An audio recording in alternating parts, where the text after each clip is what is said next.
Get started. So today I am going to be testing for SCG Cincinnati.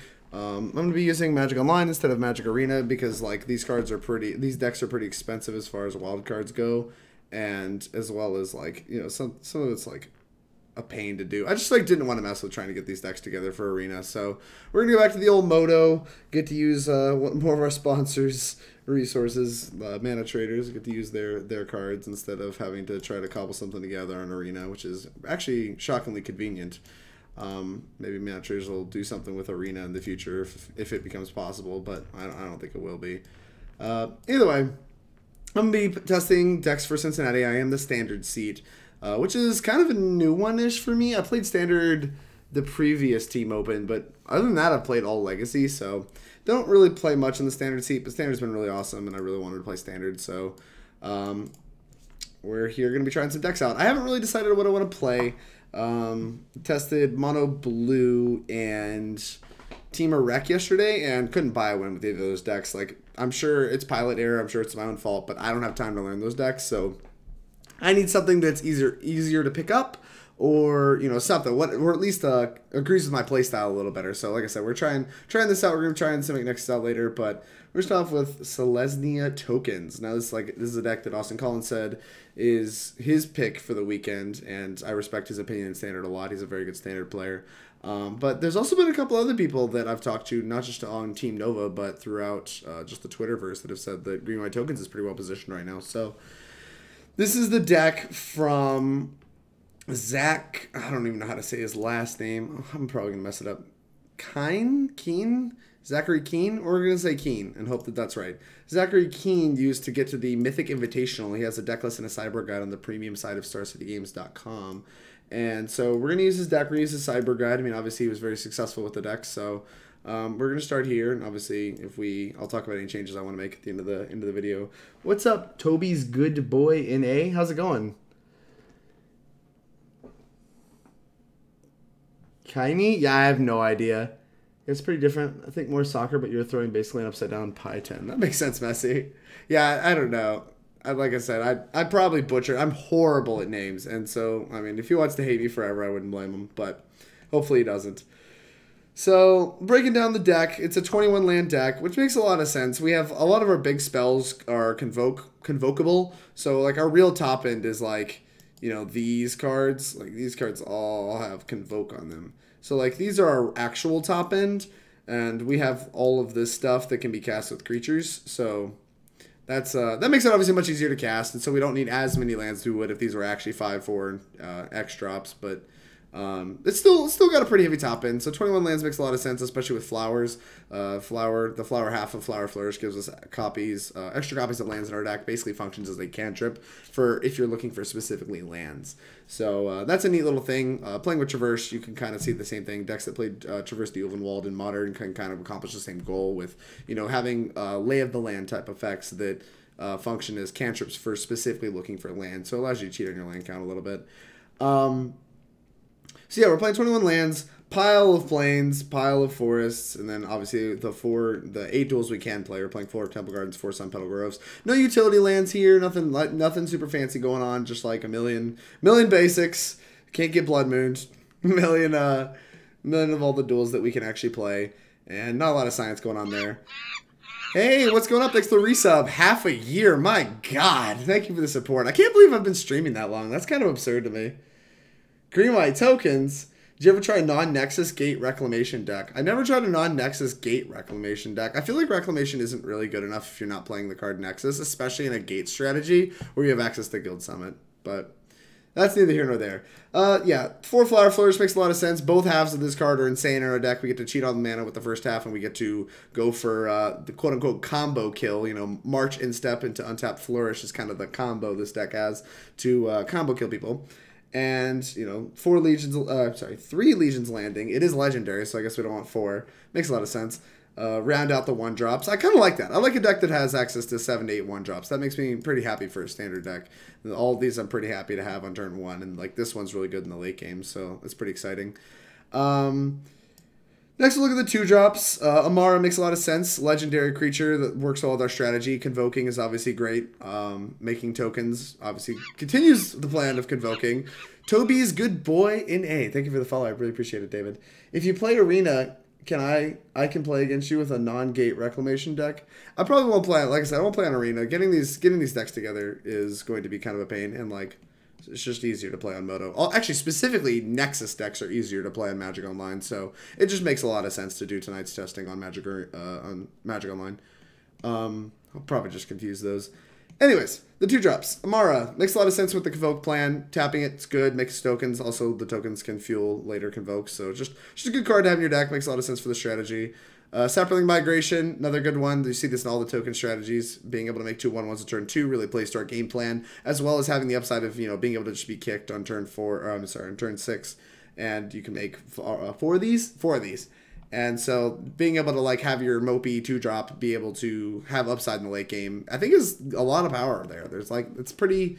A lot of people would probably understate that or underestimate that. That's Kicker is a really good mechanic competitively for things like this, where you have these synergistic decks that have like cards that would be mopey in the late game that can instead be quite powerful. That was a mouthful to say what I was trying to convey, but I'm sure you guys got what I'm talking about. This card's good. The one of Incubation Druid looks real weird to me. I won't lie. I'm trusting Zach's testing, but that's kind of weird to me. It's nice to have a mana dork that like kind of has an upside in the late game, but only 1 seems like a really odd number to play of this card. And likewise, the 3 Tithe Takers. This card isn't even legendary. Like the card kind of makes sense in the deck. You can kind of slow down your opponent. You don't get settled. There's just like kind of a lot going on. It's very good in your control matchup, which I think is kind of medium in the main deck. It's like not super awesome. So it just kind of helps out. It can be a one-sided Thalia there. And obviously it gets card advantage if you kill it, because it's Afterlife 1. But I don't really know why we only have 3. I don't know where these numbers came from. I have no idea. But we're going to try them out and see how things look. Thought you had the Nexus deck on Arena already. I do. Well, I don't have Simic Nexus. I have Gates on Arena, and I have like a couple of the mono-red, like mono-blue strategies. For History of Benalia makes a lot of sense. This is one of the big players coming into this format. People have known about it. This is like a card that people have been finding ways to jam into their deck since week 1. We see Azorius aggro kind of leverage this card as well, but obviously makes tokens, so fits right into a token strategy as well. Yeah, not much else to say there. It's just a very independently powerful card. Card advantage on its own. Just good 3-drop that you want to be casting. So that's an exciting card to play with. Ajani. This card's also legendary. We have a lot of legendary things going on here. So is this, isn't it? No, it's not. Wow, this card's broken. Anyways, this is legendary. Does Anthem our team. It's another good payoff for making a bunch of tokens outside of just Flourish for making them bigger. We can also use Tristani's Discordant to make them bigger. In and of itself, it does make two 2s at the time when you create them. Lifelink soldiers, they are 1/1s but get buffed. And is a 1/4 on its own. So being able to make like 5 power and whatever it is, like 8 toughness in a 5 mana card across 3 bodies is pretty nice. That's just good rate. And in a tokens deck, being able to leverage the other creatures get +1/+1 a little bit more is really nice. Last ability on her doesn't really matter, but could matter if I'm getting Thief of Sanity. What's it? Huatli. Huatli is how you say this. Huatli Radiant Champion. I don't know. This is a card I have kind of underrated in Standard for a long time. This card doesn't really impress me since it doesn't really protect itself. It just always looks win more on all of its abilities. But being able to like sit it down plus and then immediately threaten ult on the next turn is pretty attractive. I don't know.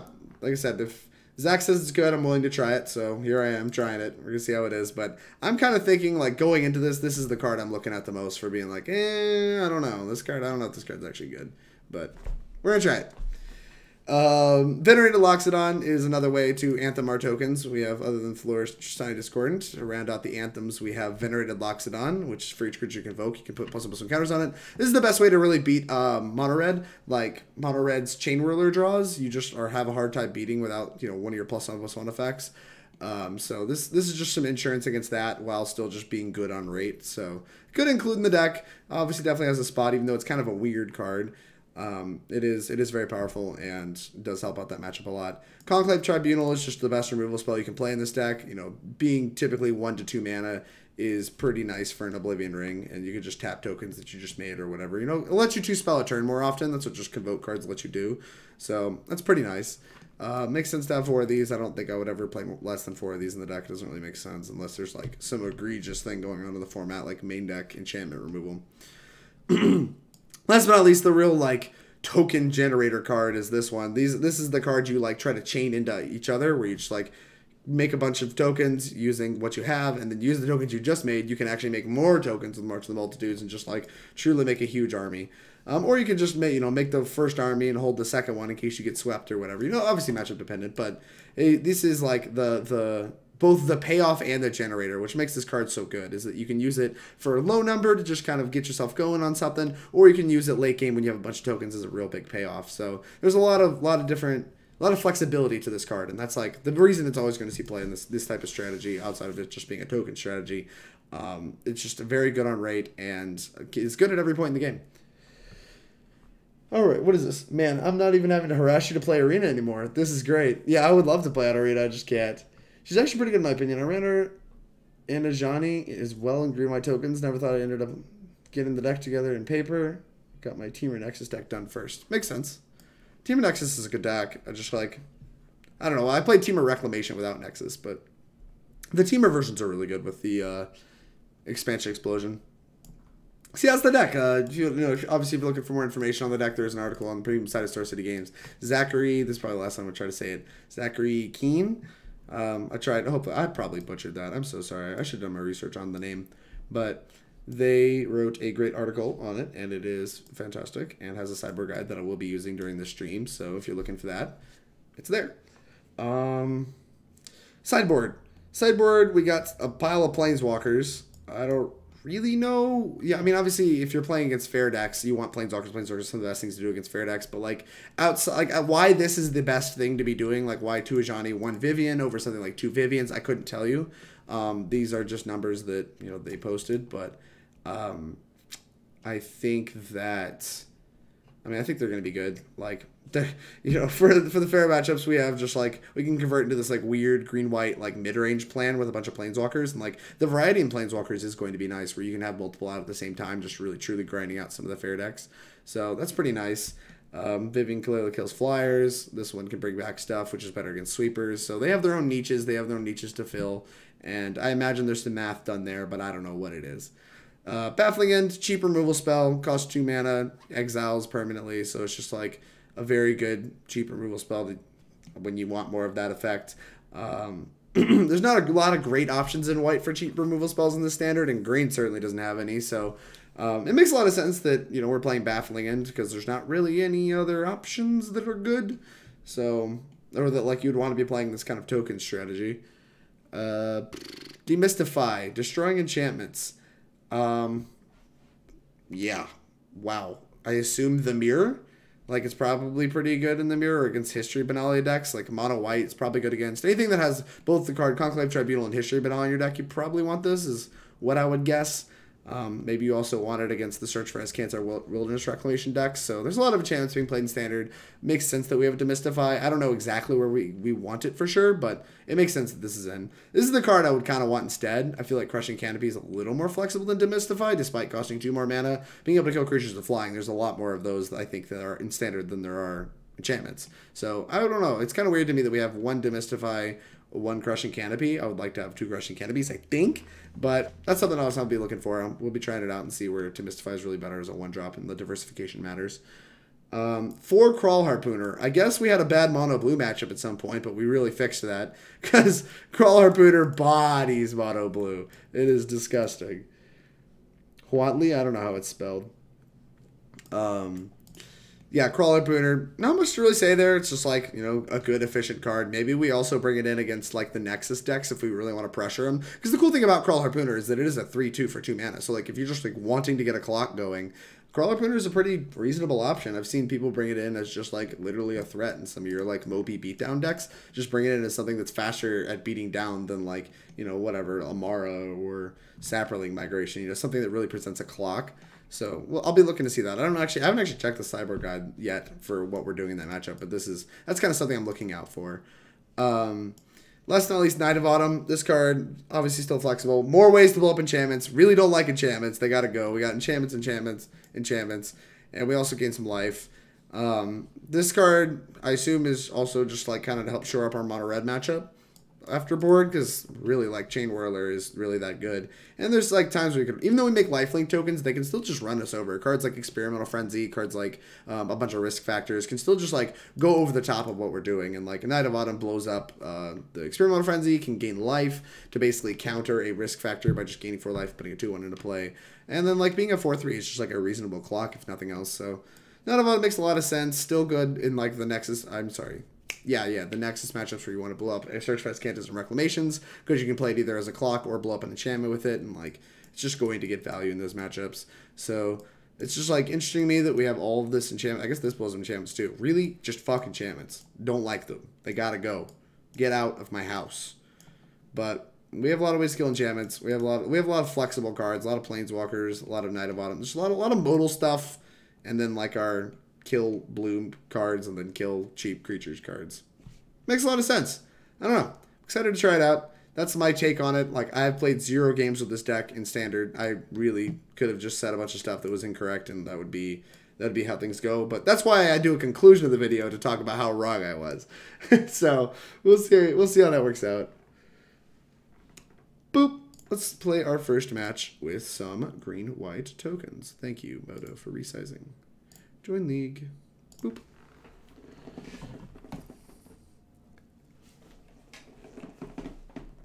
Are we broke? We're not broke yet. I lost a lot in Standard yesterday. It would not surprise me if I just had like no ticks. I lost a real lot in Standard yesterday. Oh. So how's everybody doing? Everybody have a good weekend? I figured this stream will be a little more quiet than my Modern stream. Standard, especially on Magic Online, is going to be less popular than Modern is. So I assume it's going to be a little more quiet in here. Even Legacy has its own like cult following that like if you play Legacy, people are just going to watch because the people really want to watch Legacy. But like most people that want to watch Standard are just going to go watch it on Arena. So I probably am not going to hit any wild numbers tonight, and that's okay. It's important to me to stream content that I think I want to present, which like I do a lot of like testing on stream because that's something that I would want to watch if I was watching streams. You know what I'm saying? So it's much more about content I want to produce than just content I think is going to be popular. There are times I do content that I think is just going to be popular for the sake of being popular, but it's also like what's important to me is more so producing content that I'm interested in producing that also could be a resource to other people that would want to watch it on YouTube or on even on Twitch while I'm streaming. All right, would like to play first. We're the luckiest. This hand is a 5-lander that doesn't do anything. I think it doesn't make any tokens. None of these make tokens. I am playing tokens. I would like to make some tokens. Fuck. Oh, wait, no. Here's where Flower's broken.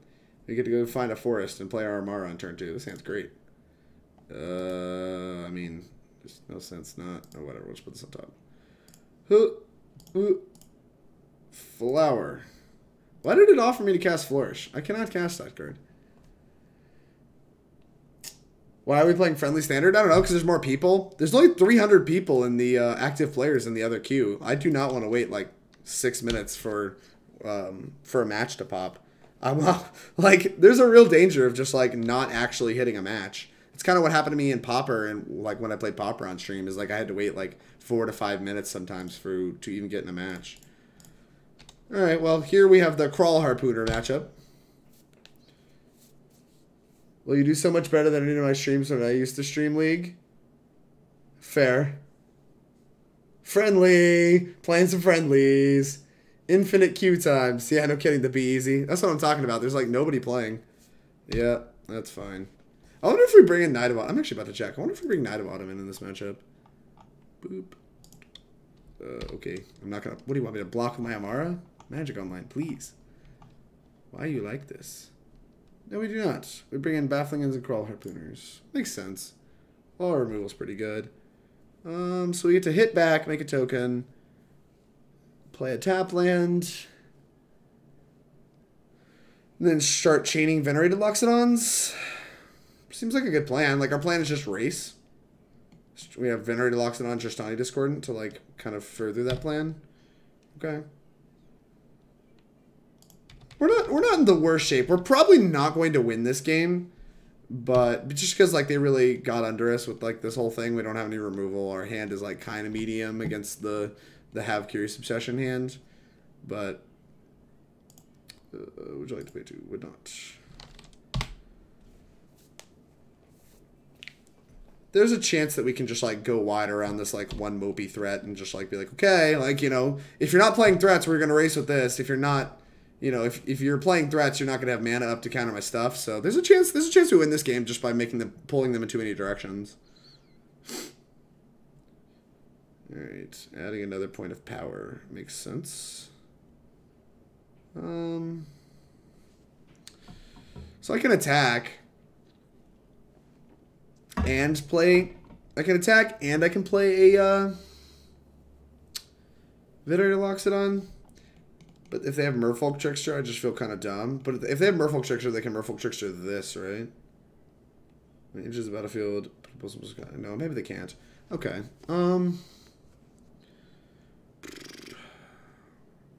They Merfolk Trickster trade for my Emmara. Am I super upset?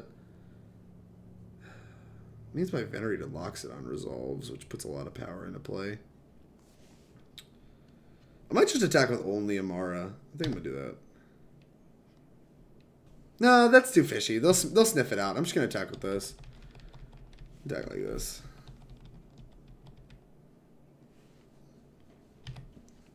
I really want to get the pressure on because I feel like our only plan to beat this is to race. So that is my assessment of what's going on. White. Alright, boop. Play this thing. And they can just counter this and that's fine. We're still attacking. So like I really don't mind that much.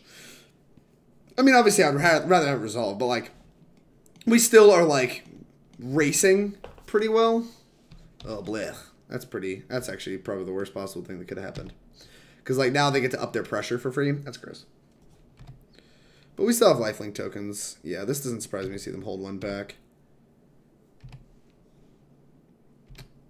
And now they just get to hold up mana forever. I think we have been gotten under sufficiently.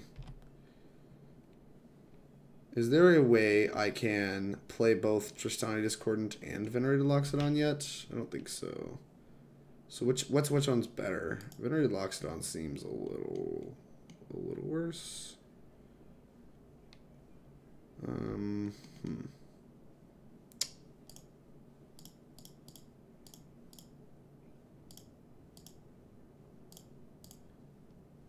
Alright. This is unsurprisingly getting countered. Make a token. Go. I'd like to draw a March of the Multitudes next turn. That way I can just like kind of pass.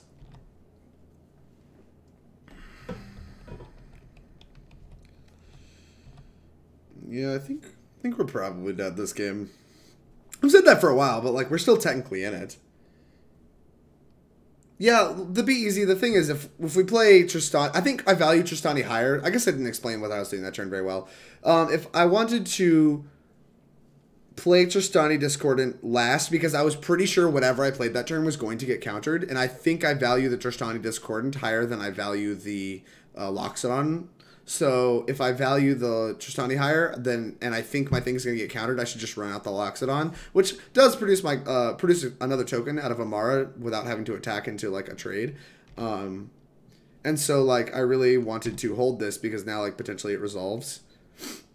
That's kind of weird. I guess we'll just jam.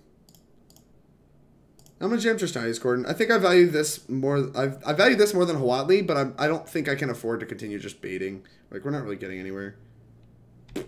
Shockingly, they had it. Do I want to trade? I might just trade. I think I'm offering this Emmara trade. This represents Conclave Tribunal as my last card. Where like if they trade, I get to Conclave Tribunal this. I'm surprised to see them take this. Maybe they just have the dive down or whatever. Maybe I should have attacked then. I was really trying to represent like Conclave Tribunal. But they didn't give a crap. They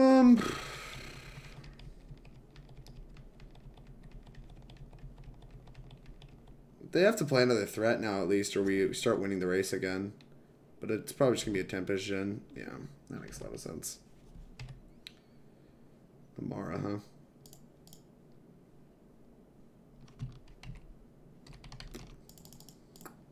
Boop.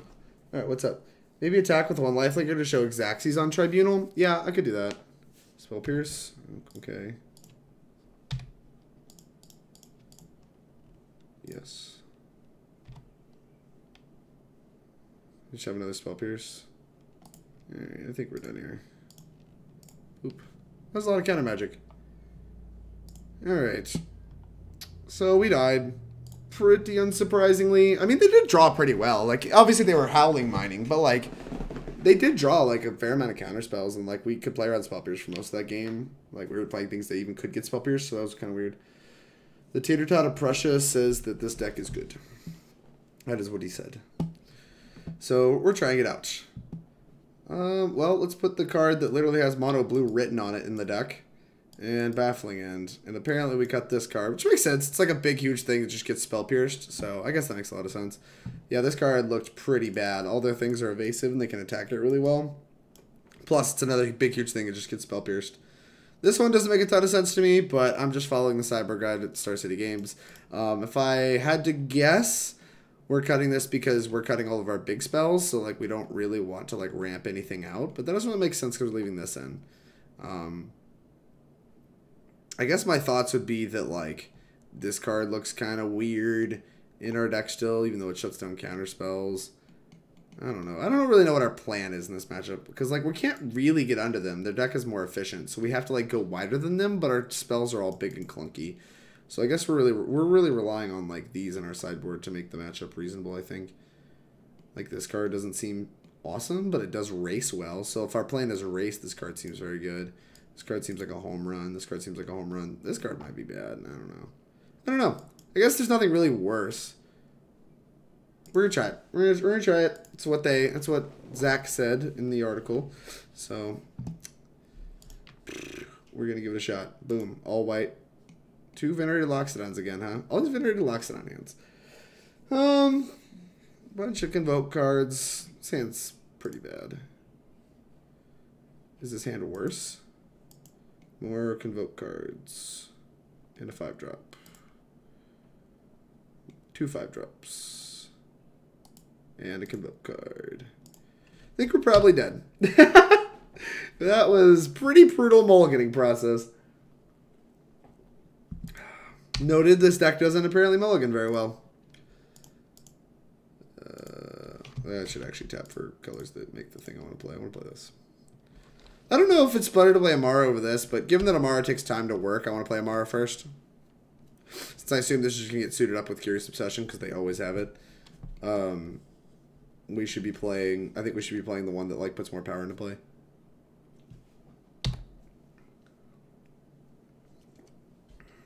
Tithe Taker's insane in this matchup? I guess.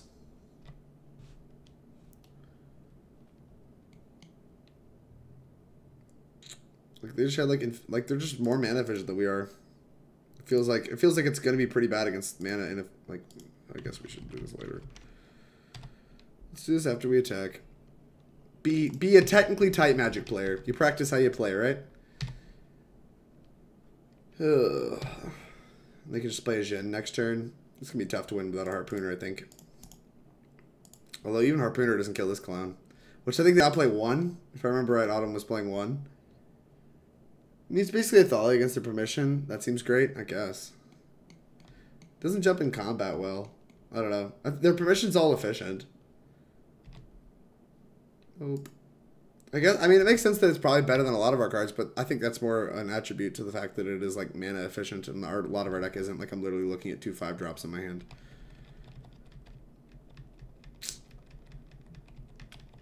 This mulligan was brutal. So now it just feels like we don't have a chance. Might just concede to a Tempest Gen. They did not play Tempest Gen. They're holding up counter magic instead. Makes sense. Seems really weird, logical, given how good Thali is in Legacy against really efficient cards. I mean, I guess, but like a lot of mono blues are creatures, right? Like this, like these things, this thing, and then like as they just play lands every turn, which is not what Legacy decks do. Legacy decks try to shuffle away their lands with Brainstorm because they want to stay low on land count. So you have things like Wasteland, you have things like Daze, you just have like a lot more things that are like free spells. You just have a lot more going on than like, here's my creatures. Like you generally, even in this deck, despite how efficient the counterspells are, you want to play like one counterspell a turn or like a creature. What is this, a Trickster? That's fine. Wish I had a land to punish them for this history. That'd be really nice. She just like eat the token? Alright, that's fine. You could like trade with both. I don't really know what they want to do here. I assume they just want to eat this token. Alright, they do not. Alright. Play this.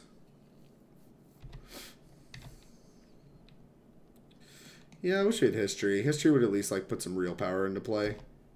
And, like we could start pressuring these things. Attack for 3, it's fine. Once again, probably conceding to a Tempest Djinn. I guess I'll look to see if I draw a Conclave Tribunal first, but Tempest Djinn here would probably draw a concession. That's fine. Boop, draw. That's a land. Alright, well, let's attack, see if they do anything before they counter my thing. Yeah, I guess we'll just attack. Let me tap out literally every turn? No, I don't. I definitely do not. Alright. Do we jam it? I don't know what else we're accomplishing by holding it. Like, they're just drawing 2 cards a turn. We just have to, like, hope they still don't have it when they almost certainly do. Well, their instant speed Trickster costs 3. Fair. Well, they had... This game, it would have been pretty good, I suppose.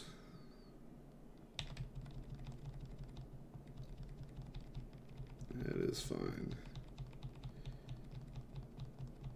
I don't really know what I'm supposed to do. Like, it feels like literally just playing their game plan exactly how they want to just play, like, here's attack, here's my big spell. Okay, you had one of your infinity counter spells that you draw off this. Like, I don't really know how I'm supposed to play this game that isn't straight into their game plan. Is the answer just, like, draw better? Because, like, holding spells doesn't seem wise. But, like, here, yeah, like, oh, gee, I wonder what they have. They have 2 mana. You know, like, I don't know. I guess we are racing pretty well. Though we're losing the race, but... I'm not willing to 5 would have helped. Well, I mean, I'm sure, but, like, even still, like, our deck's just full of clunky spells. It's the reason we mulliganed a lot, is our deck's just, like, full of super clunky spells. So, like, in this matchup, I don't know how we don't just play straight into their game plan. Like, it feels like this matchup should be good, right? Like, we just go wide, they have a bunch of mopey creatures. I guess they have to, like, not have Curious Obsession on turn 2 every game, right? Like, that's probably what it takes. Which, like, kind of sounds like a salt thing, but, like, realistically, can we actually beat it? I don't know, probably not. Alright, well, I'm done here. I'm done running my head into the wall. Like, if we can't beat their primary game plan, I don't really know. Maybe the matchup just sucks. Truthfully, I don't know. But matchup didn't seem great. Despite the fact going in, I kind of felt like it would be. We had 4 Kraul Harpooners, we had like a bunch of Baffling Ends, and we have a bunch of like go wide creatures that they can't block particularly well because their guys are usually 1/1s. So like they shouldn't be able to block very well, but they just like didn't even need to block. What if we're supposed to play as Flower on turn 1 just to like ensure this history? I don't know. I don't know the answer to that. I'm not going to. Because if we draw the land, I don't think we actually want... We don't want a 4th land, I don't think, because we have all these like efficient cards. I just want to play histories. So, ooh, is the mirror? This might be the mirror. Oh no, it's just green-white aggro? Awkward. Yeah, see, like now I don't want to cast this flower. Boop. No. Go. Alright. I would flower. You have March as another mana payoff. Howdy, what's going on, Tater Tot? If you draw a 2 you really want to cast it that turn, still hit history on 3. That's true.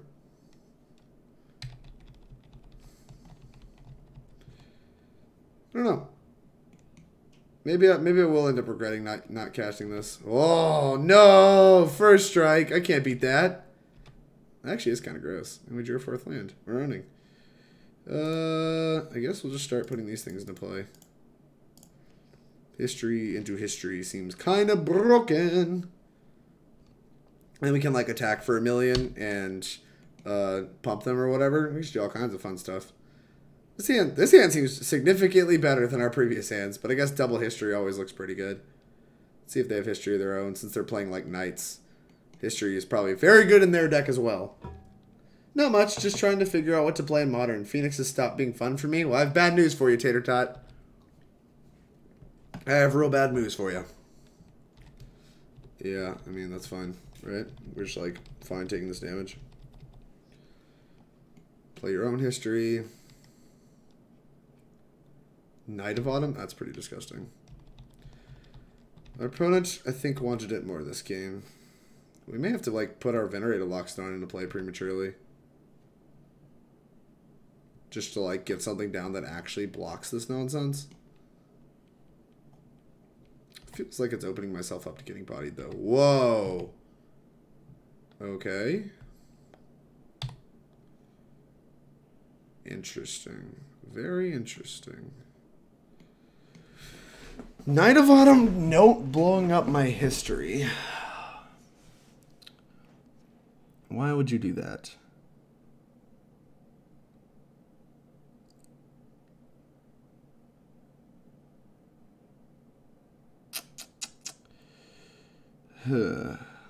Why is the deck so mana hungry? Because, like, I can play land. I can, like, Saproling Migration and then cast Venerated Loxodon. But I can't history and then play Loxodon, right? 3, make a 3rd token. Yeah, I'm, like, a mana short of history and playing a Loxodon, which is, like, ideally what I would want to do. So I have to, like, kind of make a decision on what's better. I feel like those are going to get traded off in combat anyway. I kind of want to hold the other history. I just, like, kind of want to spew more tokens. But I can do all this next turn. Ooh. This is probably, like, a really skill-intensive position that is probably figured out by green-white token players everywhere, but I just have no idea what the actual correct answer is. What do you guys think? Oh boy, Zach Canner of Team Tempest. He plays Magic. We're owning? I don't think we're owning Zach Canner. Play Waste, not Storm. Don't want to do that again. Waste, not Storm. Yikes. No, he's definitely 4-color Knights. I don't know about Deputy. I mean, not 4-color Knights. At least 3-color Knights. I doubt there's blue. That's not me. Have you played a land yet? I have not. I mean, this land's going to be played. The question here is, like I said, the question here is, like, do I Saproling Migration, then, like, Venerated Loxodon to pump all 4 creatures? Or do I history, put another knight into play? The thing is, we're taking such a huge hit. I want to, like, kind of stem the bleeding a little bit. Like, we're not the aggressor. I feel like the history is, like, the aggressive play, and, like, the Saproling Migration is the defensive play. I think that makes me lean towards wanting to Saproling Migration than Venerated Loxodon. D. Zachary Canner gives more late game play. Yeah, I think I kind of agree. I think that's kind of what I'm reaching. I'm reaching the conclusion, I think, that I want to... Like, we're not the aggressor, so I don't want to just jam these. I want to, like, put more things into play, and I want something to play that can actually block this. So, we're going to cast this.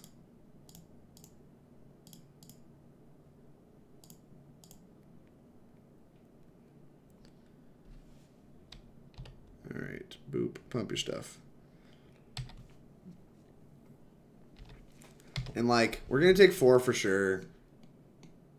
I don't know. I feel like this decision was really close. Like, if somebody, like, was, like, to say, hey, Drake, you're an idiot, you should have played this, like, I would not question them. Oh, that's pretty good. They have to tackle the other clowns, which is to eat their knight. Unless they just have Conclave Tribunal, which would be repulsive. That's even worse. Okay. Now we're going to take a hit for... Checks the math. Yep, we're going to take a hit for 1 billion. 7, 8, 9. Go to 4. Nice. Alright. Well, let's take a hit for 1 billion. And this is where things probably get a little weird, huh? Well, that's pretty good. We we can make a bunch of tokens and block.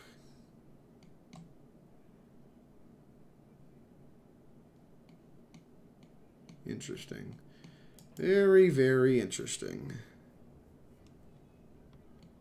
We have a couple options that I see as realistic. We could play history, and then we could march off of the history land, so we'd be able to make 1, 5, 6, be able to make 3 tokens, or we could just attack with everybody. We could attack with just the knights. This is so weird. I think I'm gonna attack with just the knights, because like I said, we're not the aggressors, but like this attack's so free. Attack for 10. But I think we need blockers, and so I'm just gonna hold up march. I'm gonna hold this flourish forever too. I'm just gonna try to play the long game with it. It's like a land doesn't really do anything for us. Alright, well they're at 8, and we get to make a bunch of like life linking tokens. It's kinda nice. And like block. Yeah, since I plan on chumping a bit, like if they attack, I plan on chumping, so I think that alone gives me the incentive to march. Oh, unclaimed territory? Maybe they are 4-color. You might be right.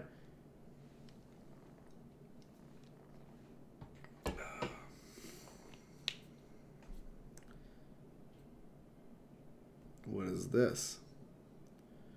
What do you have, opponent? Other creatures get +1/+1. It's pretty good.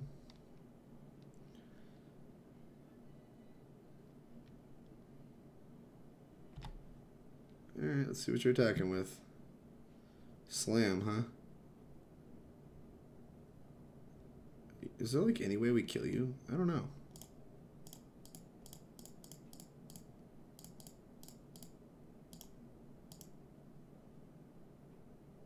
X is 5. Make 5 tokens.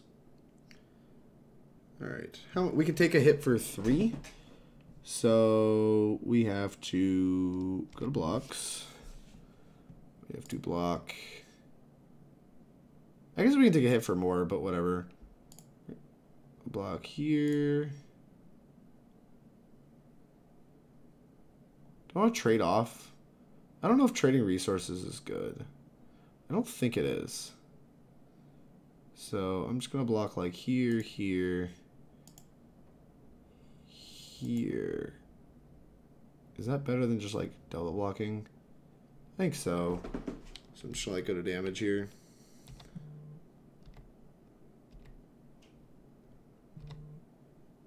Alright, they go to 10 and they can't make a token. Weird. That's pretty good. Makes an extra token. I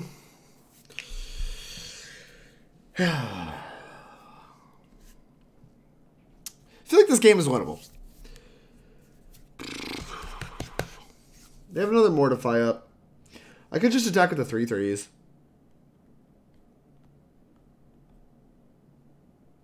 I think that's what I'm going to do. I'm just going to attack with the 3/3s.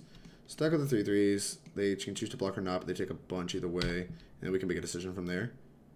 Alright, yeah, I'll just attack with the 3/3s, right? Because if I attack with everybody, what happens? Are they theoretically dead? No, they're not even dead. Yeah, we're just not gonna mess with it. We're just gonna attack with the 3/3s. Try to punish them from attacking all out. Because if they stop attacking, that just aggressively favors us. Alright, they're gonna take it. Go to 4.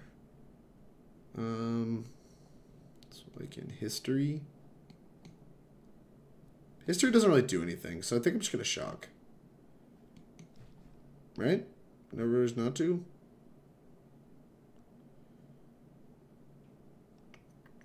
It's worth an extra token, right? Yeah, because it gains more life than 2. So we should just pass. I wonder what I have, opponent. Do you think I have another March? What could I have?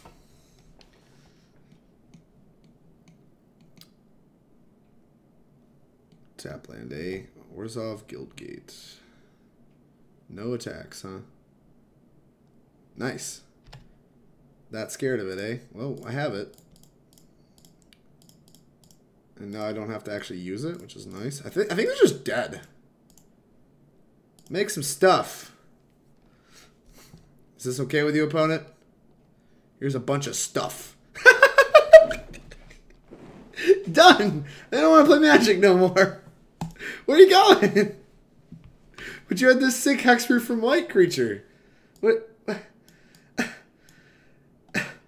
Where are you going? Come back. Opponent. Opponent's no fun. They don't want to play Magic with me.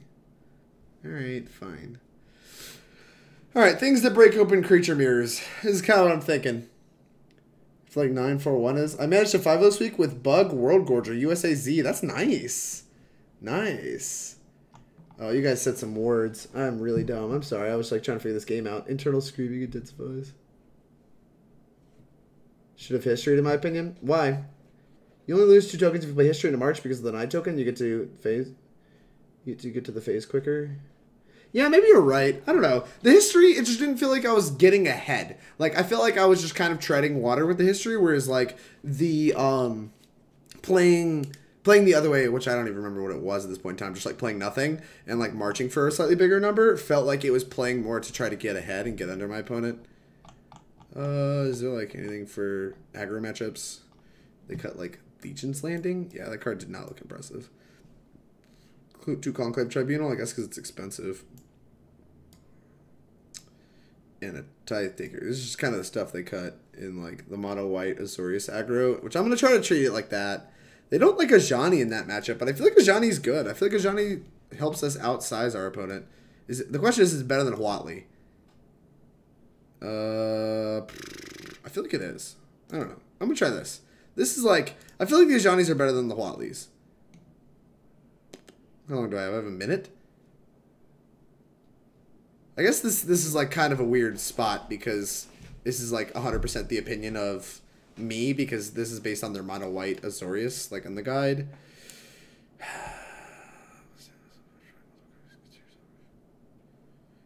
Consider bringing in. I'm gonna try exchanging the Planeswalkers. I don't know. I guess they're both pretty good. Like we're planning on just making ginormous board states, right? And like I can just put this on a lifelinker and that'd be disgusting. What do you guys think? Bug World Gorger. Yeah, no kidding. Bug World Gorger sounds sweet. Yee, Leovold's a house. Flickering Leovold just doesn't get any value though. Whatever. This is my intuition is that I think Ajani is going to be slightly better because it impacts the board. Like it impacts the actual creature board versus just the like, hey, I have this thing. Like it actually is like, okay, make these bigger, make these bigger. Well, we're gonna find out today. We're going to learn today. We have Tithe Takers, a March. I don't know. Apparently March is the best card in the matchup, so it doesn't really surprise me given how Game 1 played out. But we are going to keep this on the back of March of the Multitudes. And a bunch of 2-drops. Oh, man, we drew another 2-drop. We're owning. I'd like to draw land. That's okay. Land or flower would have been... Flower would have been fine for that draw step, but is no longer fine. No plays on turn 2. Is this like a history? What the hell? Green, white, play this thing, go. Oh, I should have Tithe Takered, I guess. Right? Tithe Taker is better earlier? I don't really know. This card's weird. I should have cut more of this card. It's like, they're not really doing anything at instant speed. They're just like going to play like a knight here or whatever, and I just don't really care that much. Yeah, that's fine. Make a tutu. Oh, I'm owning. I really want to get... I don't want to do anything frisky with Emmara.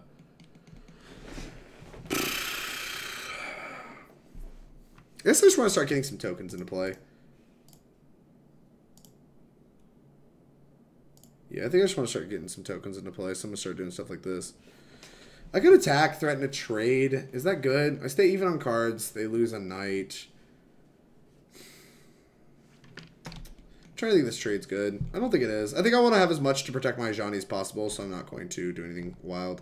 I might just like march for kind of a low number here soon. Just trying to think about it. Probably not. I want to try to sit behind this Ajani, but I want as much defense for the Ajani as possible. Because, like, I feel like that's our way to just grind this game out. They publish all 5 of those that are different, right? No, they don't publish all USAZ, but they publish, like a subset that are, like, have a certain number of different cards. What the hell? Sure. Is that card even remotely beatable? I have no idea. Yeah, sure. Hit me for 3. That is fine. I will take 3. Man. Next turn is going to look kind of gross. Knight of Autumn. We can Knight of Autumn blow this up. It's probably fine. A little late to the party, but that's okay. It's still going to keep you from taking like 1 billion damage. Alright, well, go. I think we're actually like still not doing too bad, right? Although if they play a land and like go to combat, we have to like make some blocks.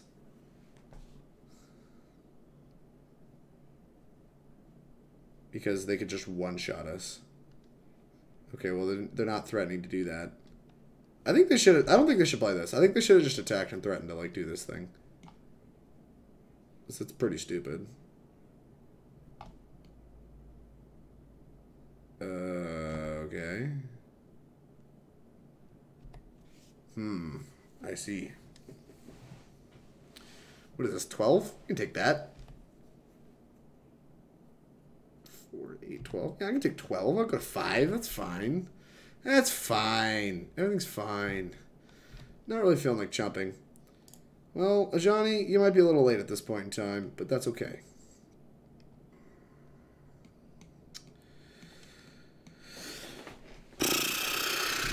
What do we got? Guess.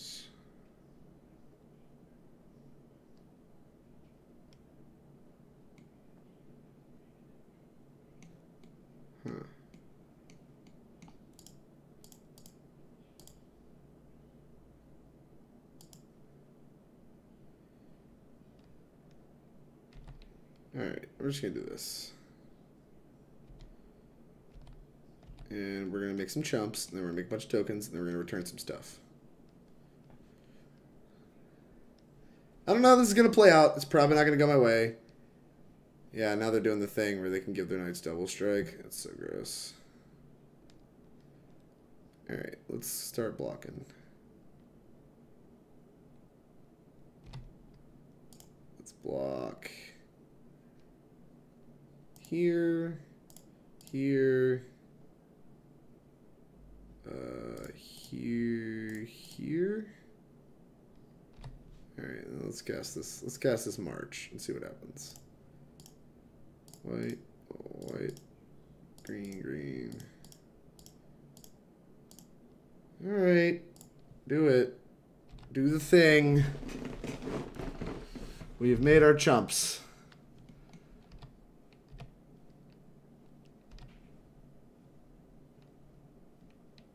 So my plan for this game now is to make enough... Oh, fuck. Alright, we're dead. My plan was to, like, chump block enough with lifelinkers that, like, I could eventually grow lifelinkers to be bigger than their stuff, and that's just, like, surprise, suddenly not a plan. Okay, so they have big thing. We need... Where's our Conclave Tribunals? We need these back. Give me these back. These need to be in our deck, because they have some knights that we cannot beat. I think Venerated Loxodon is still fine in our deck. Shiny Discordant is still fine. Knight of Autumn I think is still pretty good. Trades pretty well with like knights and stuff. So what do I want out of my deck? I guess Baffling End is also pieces of removal, so like maybe I'm just being over dramatic because we didn't draw removal that game. But that felt pretty heinous. So Tithe Taker kind of seems really terrible. I really don't want to cut. I don't really want to cut all my 2-drops, but they did not seem good. Maybe they'll be better on the play. I don't know that I'm sold though. Yeah, we'll still cut one tribunal. Bring one tribunal back in. All right, we did the math. What's up, Lazy Warlock? How goes it? There's another dude who's been grinding with some World Gorger variants. How have they been doing, Yusa? Cut Incubation. Oh, did I not do that? Oh, get out of my deck. Get in my deck. Sure, we'll do that. No, I kind of like Incubation, actually. It ramps to start 5-drop. I lied. I want Incubation in my deck. I want Incubation. Incubation's good. Incubation can, like, on the play, I think can power out, like, our Planeswalkers and stuff like that. And, like, we can adapt it pretty quick. I kind of want the Mana Dork. I want to try it. That was a good point, but I'm really dumb. Unless someone else... They publish all 5 O's that are different. Unless someone else... Like, all 5 O's that are at least 20 cards different. Yeah, I think that's true. There's been another dude who's been grinding with some Horror Gorger variants. They had a 5-0 or a few 2 weeks ago. How are you guys playing that deck online? Like when I put the deck together, I like played with it in just like some like a 1v1 with my friend, just like challenged them, and it was miserable. That was so awful. It was so bad. Playing like Angler and no walkers in the main, painfully. Yeah, no kidding. I guess you can't really do the like loot like plan, right? Because I saw a guy named Frankie trying to play my list on trying to play my list on Magic Online, and like literally just timed out when he had the game like locked up multiple times. It was disgusting. This hand's great, right? Cute.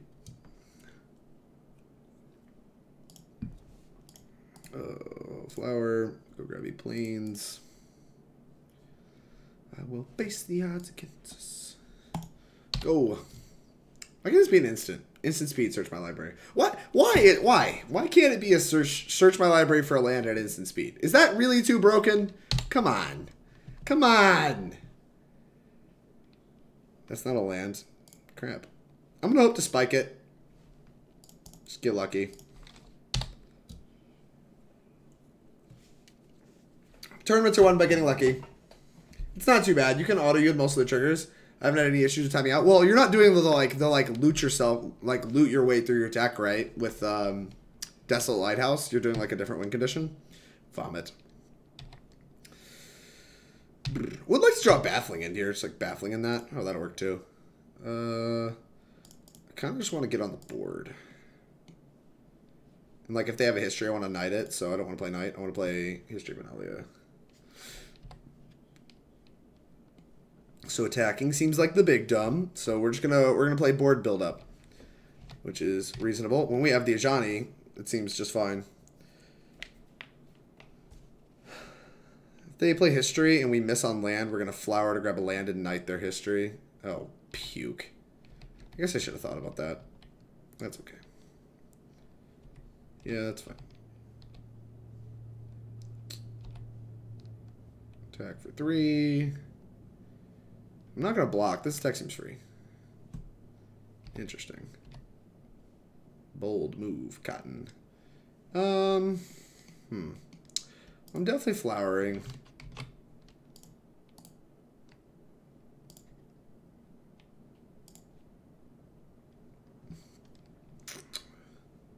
Might just put a 4/3 into play, I won't lie to you. Could blow up that enchantment. It's not the most unreasonable. Should I blow up the Legion's Land and keep it from flipping? Kind of don't hate it. It's like not the most impactful. Like I don't care that much. I could just put like these into play. Make a 4/3. All these options. This card has too many options on it. Like does this card matter? Because flipping it into a land a reasonable play?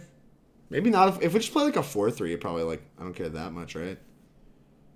And like I can make this bigger. Yeah, I want to make a 4/3 and then like make it bigger later. With the Ajani. I'm just gonna put 2 counters on it. We're gonna play the build up the board plan. Alright, go. Like I said, we really want this Ajani to work. Hopefully they do not have a duress this turn for it, so duress hits every card in our hand, but the Ajani is clearly what they're gonna throw in the garbage can. Shock. What you got? They have that stupid Knight Skit, whatever, double strike card. I think that was 4 mana. 4 mana and a beetle. They have their own Ajani. I can't believe they got the Ajani before me on the play. Alright, we're probably dead.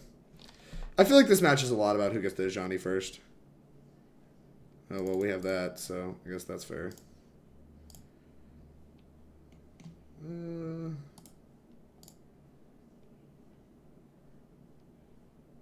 What matters that we make it bigger? I'll make the Knight token bigger. Sure. Boop. Alright. Go! I think we're going to lose this one. We're going to have to find a way to attack through this Ajani, which is probably just going to include, like, marching for 1 million. Oh, no. Fuck off. I don't know what you're casting, but fuck off. What's up? Not a poke? Spirit animal. Oh, no. Oh, no. Night pumpies. That sucks. Whatever. I guess we're not that bad off.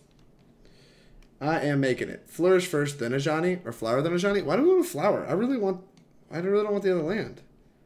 I guess maybe I do. I don't really know. What if this attacks my Ajani? I jump? Okay. Knight of Autumn. That's pretty good. Pump this, pump this. Should we pump this, this? What is this? Instep, create 3 cats. Meow. Yeah, I don't think we want to use this. I don't think we want to flower. I think I want to save it to flourish. Which could just be wrong. But I'd really like it to not be wrong. I don't know what my plan to get their Ajani off the board is. I don't really have a good one. But I feel like if I win this game, it involves the march into flourish. So I'm gonna play this. Yeet. You gotta yeet them. Probably pump like this and this. I don't know, try to make some reasonable attackers.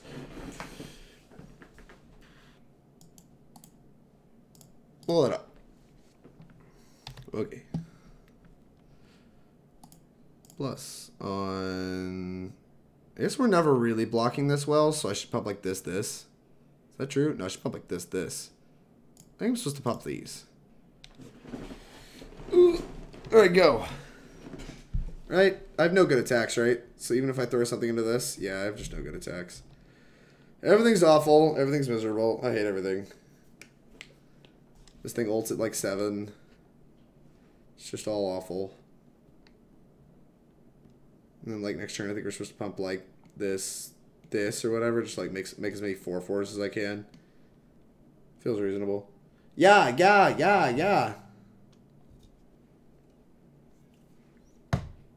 Yep, that's fine.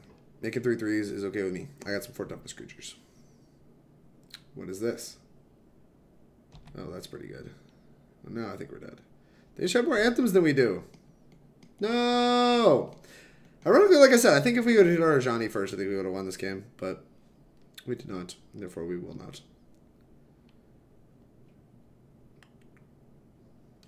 But I'm going to try.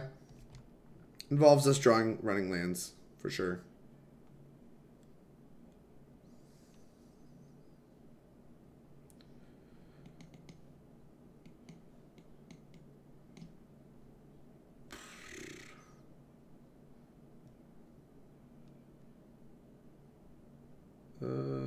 Attacking Ajani. I mean, I'm going to block. I can't really afford not to. I could trade. I could have traded. Maybe trading was better. Trading might have been better there. But I really didn't want to. There's land 1.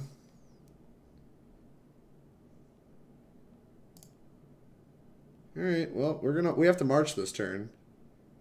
So let's put counters on this and this.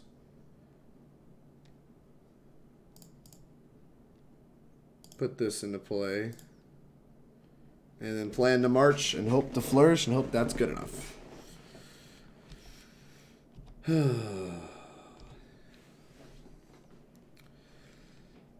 going to have to spike the land and flourish them. And then, yeah, like, I don't even know if we win the game from there. We have a 4/4 lifelinker. But we have like a lot of power. Like, we're going to have a real lot of power. What is this? Mortify? Midnight Reaper? That's fine. I feel like they're better at board stalls than we are. Yeah, that's fine. Ulting is good with me.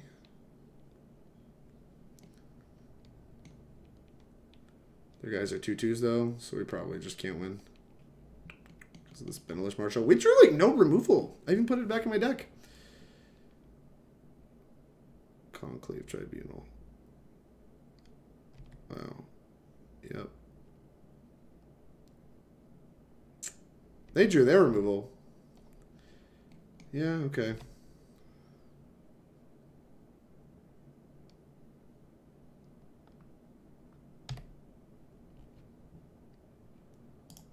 Whatever, let's just cast it and see if we can accomplish anything. Pretty sure we're dead, but why not? Done. If we draw the land, I'm just going to cast Flourish and attack and see how blown out we get. It's probably going to be pretty bad. I imagine we're dead, but we didn't even draw it. Alright, I'm done here. That sucks. As expected, it came down to who cast their Ajani first. Probably punted based on, like, some sequence there. This deck has a lot more going on than it looks at the very surface. So I'm very willing to cede that I probably butchered that match. That match looked very winnable to me. But their Anthem guys were really good. Them having like Benelish Marshall seems like it was like really, really impactful in the mirror because we were so low on removal. I guess I keep saying the mirror. Their knights were tokens, but like still, it's like it felt like very mirror-ish based on like what the decks were trying to do.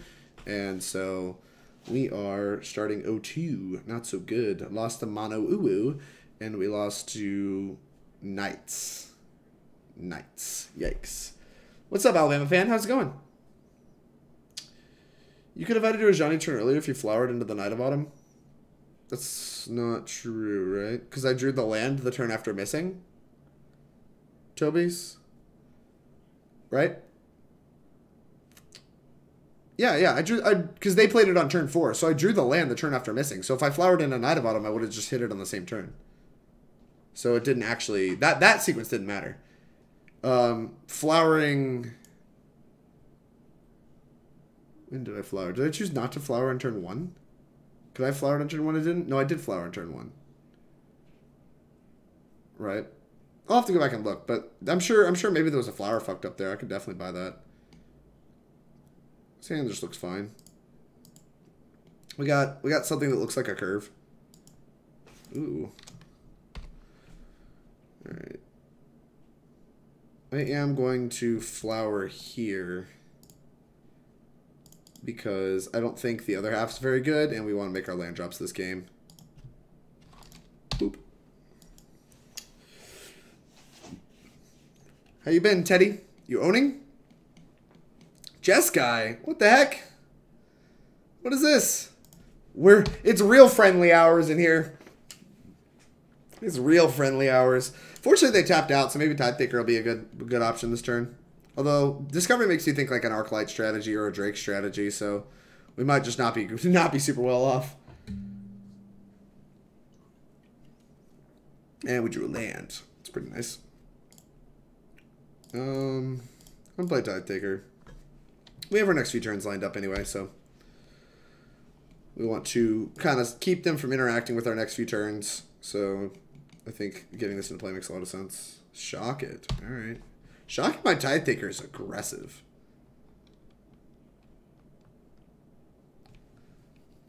It's just, I don't really get it. They're not even tapping out. Like, I mean, they're not even like trying to do stuff on my turn. They're just like killing it for no reason. That was also a very good draw. Here's history. I don't really know what my opponent's doing. I won't lie to you guys. Won't lie. I have no idea. Like, shock. It still looks like a, like, Phoenix Drake's deck, but, like, with white. And that cares a lot about a Tithe Taker that doesn't matter. Yeah, there's the Enigma Drake. Okay. Make another guy. Okay.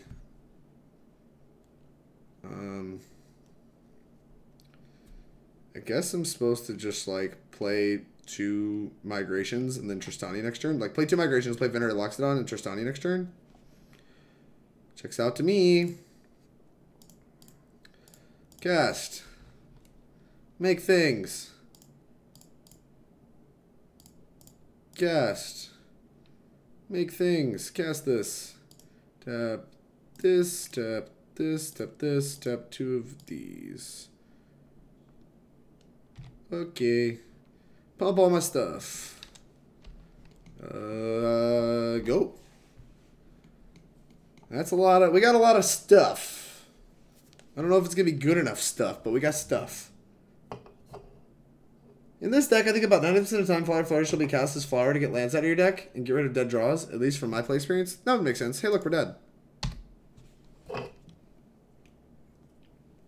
Didn't see them as a... I guess that makes sense. They're a main deck clearing deck, but That's unfortunate. Whatever. Fortunately, we actually have pretty reasonable follow-up.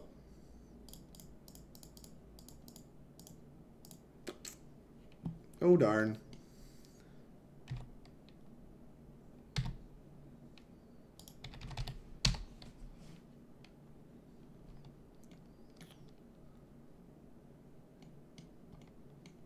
Man.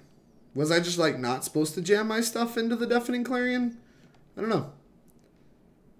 Like, I feel like they could have clarioned me earlier. There's, like, a lot that could have... I don't know. Maybe not. Maybe they wouldn't have clarioned me earlier. Is there any point in continuing play? I guess if I draw March, we're kind of playing the game. Sure. Does this put us dead? If they mill 2 spells, I think we're dead, right? And 2 hits, even around the lifelink. I don't know. It feels like not jamming there is just like we're setting up to just like try to kill them. Not jamming there felt wrong, but I died, so... Yeah, all they have to do is put a spell in the graveyard, so...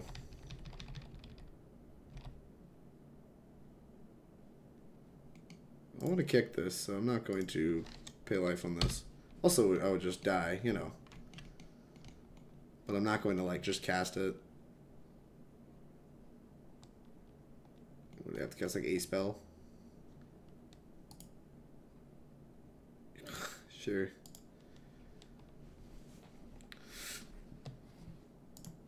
We died. I'm getting bodied. This is kind of what my experience yesterday. Like, I guess I'm just like terrible. I don't really know why I'm dying so much. Looks like Drake's is not on the Cyber Guide, so we're gonna have to make it up. Boop. Really like Kraul Harpooner. I feel like they're gonna kill a lot of our stuff. This checks 3 or less, right? That's probably still not good enough. Oh no. Kraul Harpooner seems fantastic. Vivien Reid seems fantastic. Crushing Canopy seems fantastic. All the things that kills flyers seems awesome. The Walker seems bad. They have sweepers. I don't really want it. Emmara might not be good since they're a shock deck. See with Legion's Landing. All of our cards look kind of mopey in the face of a deck with a bunch of Clarions. Not really a ton we can do about it. I guess Ajani could be okay. Does Ajani bring back... Yeah, I guess Ajani brings back Kraul Harpooners. I kind of want them.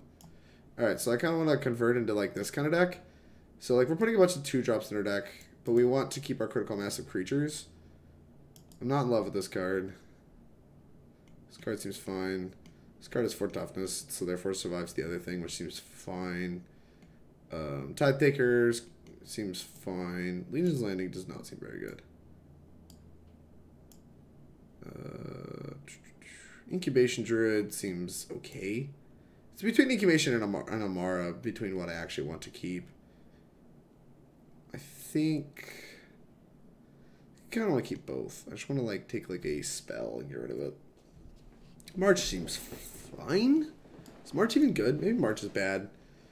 I might not supposed to be boarding out March. Like, History of Benalia might be worse. But I think History of Benalia is pretty bad. Try this. I might have too much removal.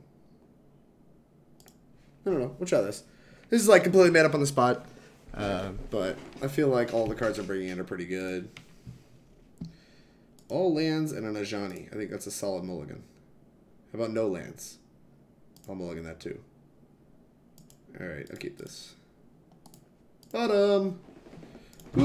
Go. I don't know. People have been talking about how good they think green-white tokens is, but maybe I'm just drawing bad, maybe I'm playing bad, but I've not been impressed. We were talking about like how I probably punted one of the matches so far, but this match doesn't seem particularly close. Oop, go.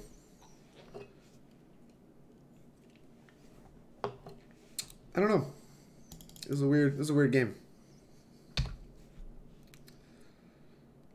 Green? It is green. So, opt seems fine.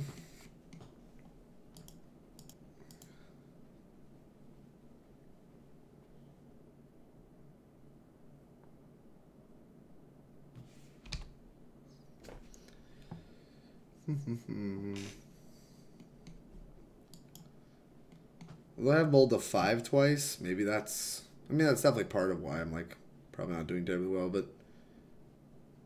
I don't know, it just feels... It feels like there's got to be, like, more to it.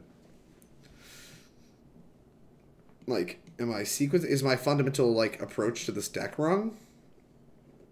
Like, I did just, like, single-handedly lose the game to a Deafening Clarion where I maybe spewed an extra, migration I didn't need to, but I don't think... I mean, they had a second Clarion. I don't think I was winning if I didn't spew it, which, once again, might just be bad logic. Alright, I'm gonna blow this up. Spell Pierce me. Or dive down. That'd be gross. Sure. Nope.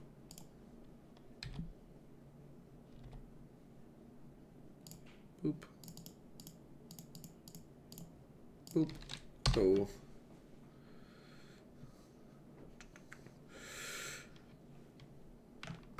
And I've played like a good variety of stuff, right? Like I played like, I mean, even though Knights isn't like a real deck, it's like close enough to like the white aggro decks. I think that's pretty reasonable. I played against Mono Blue, like Knights, and then like now Drakes. And Drakes I think is a pretty heinous deck.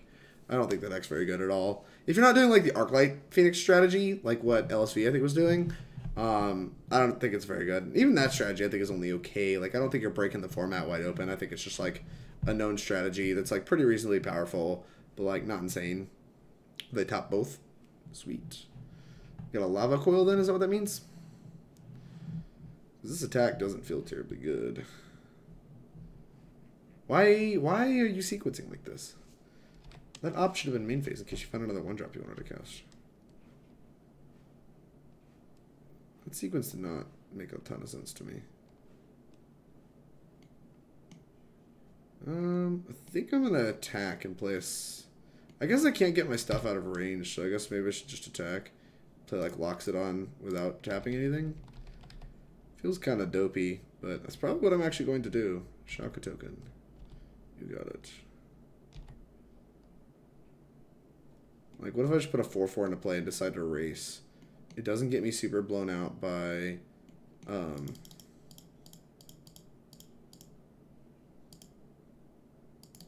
Deafening Clarion. That's the name of the card. Wow. I am on top of it today. Oh, it's also a 5/5. It's nice. To play this land, not to play this land. There's no reason not to play land, I don't think. Okay. So now we're back to like pretty well running this race.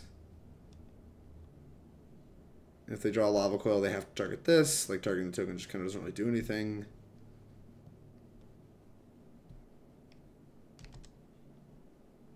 This attack seems suspect unless they have like a bunch of removal in hand. No, even if they have a bunch of removal in hand, they're just playing main phase. They have like a Niv Mizzet or something. Crackling Drake, you got it. Okay. Let's see, something good. Saproling Migration. It qualifies. So what if I just attack with everybody? That's what I think I'm going to do. Just can attack with everybody. I don't really care no matter what they eat.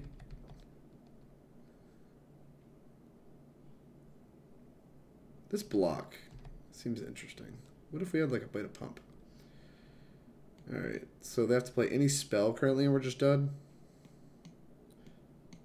We're just done? Whatever, in case we aren't, I guess we'll play well. Ooh, cast the kicker. Cool. We tried our hardest. Racing Drakes does not seem terribly easy. Alright, yeah, you got it. Boop.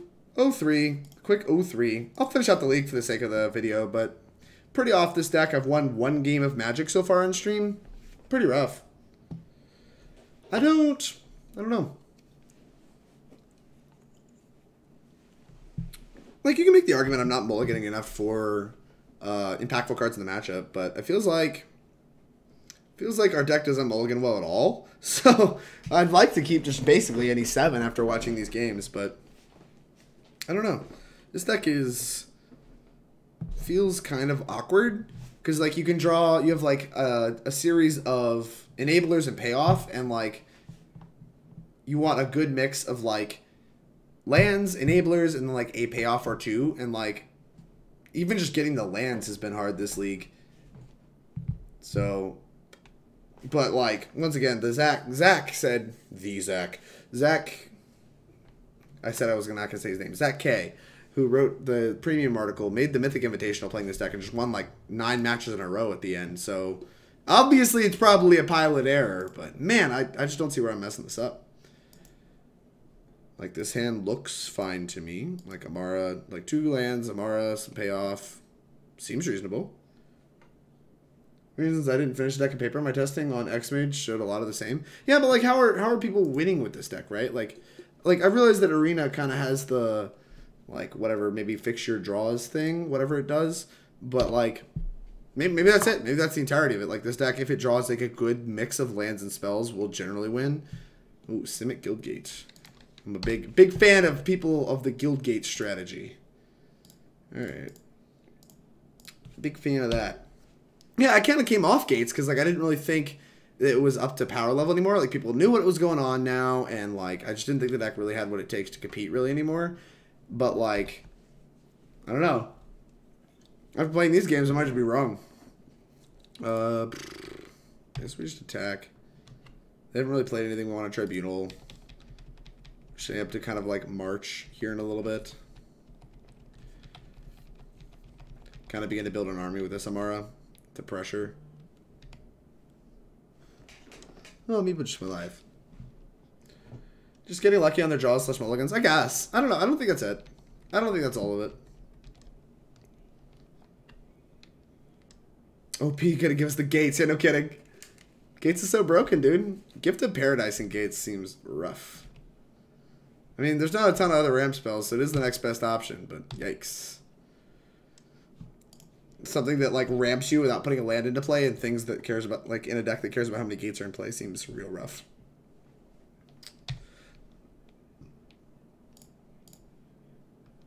Alright, we're going to Tribunal. We're going to Tribunal this Gift of Paradise. I mean, you get to free Stone Rain them, and I don't think we're getting a ton of targets otherwise. Tap it. I'm going to hold up something. Yep, take it. Mine! No ramp for you!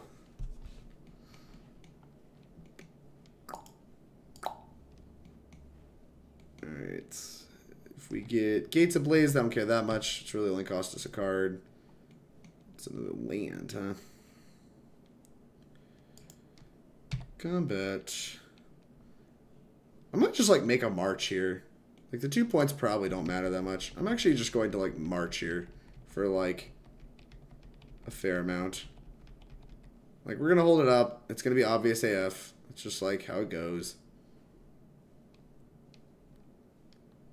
But I really want to make a lot of guys. And when we get swept, it's literally still only 2 cards. They're sweeping us now? Okay. 3. So I can make 2 guys with a march. Is that reasonable? I wonder if we're supposed to march anyway. Doesn't feel very good. But neither does having no clock. I mean, 2 points is not a real clock.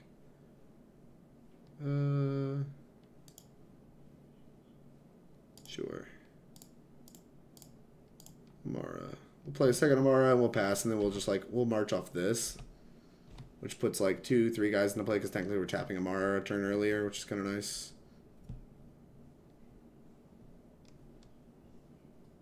And like, once again, if we ever draw like a Loxodon or a Tristani Discordant, like just having some things in play is going to be really nice. Guild Summit, that's fine. Draw 3 cards. It's also fine. I have no problems with this. Everything's going great.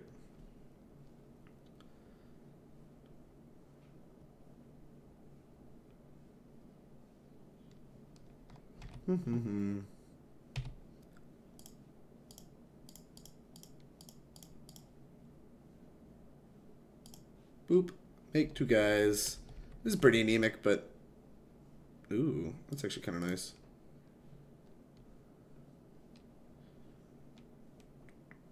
Okay. Combat. Deck without creatures.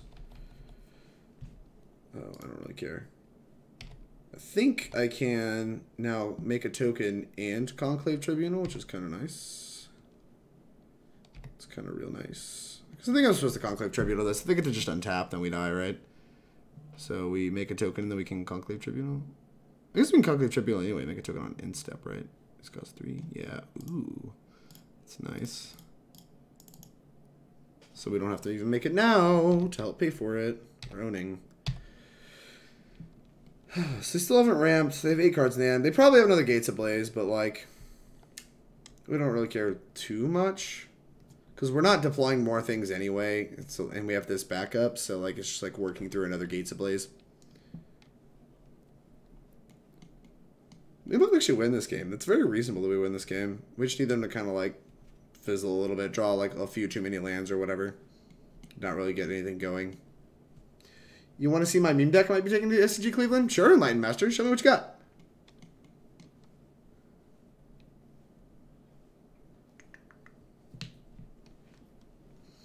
Opponent. Your deck is sweet. Kill me. I think I've ever 0-5'd on stream. Today's the day. We're going to 0-5 today. Alright, let's see what you got. Clicking decks on stream. Waiting for my opponent to kill me. Death Phoenix Shadow. Yikes. What? I actually kind of don't hate the idea. I was talking to one of my friends about Death Shadow and how it's kind of doing the same thing Phoenix is doing, but it's just worse at it, where you're just like casting a bunch of cantrips and like trying to get like a payoff together based on it. And like Phoenix is just better at that. And like, I don't know. I guess this deck kind of like exemplifies that. So I kind of like it. I kind of like the idea.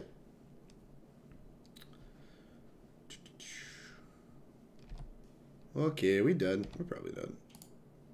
Make a 1/1. I guess if we draw Flourish, they're just dead on the spot. Flourish. That ain't it, Chief.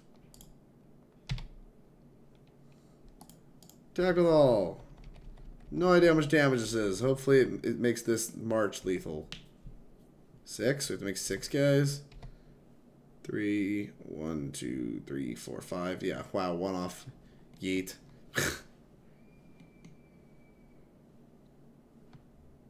Got a lot of 4/1s with it, mostly just losing to Hate Bear decks. Yeah, that makes sense. I mean, Shadow always loses to Hate Bears anyway, right? Yeah, that's fine.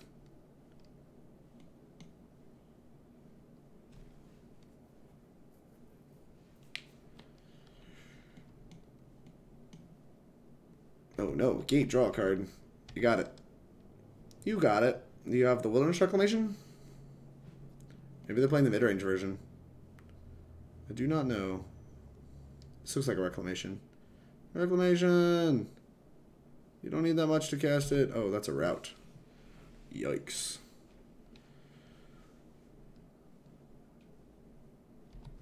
Okay.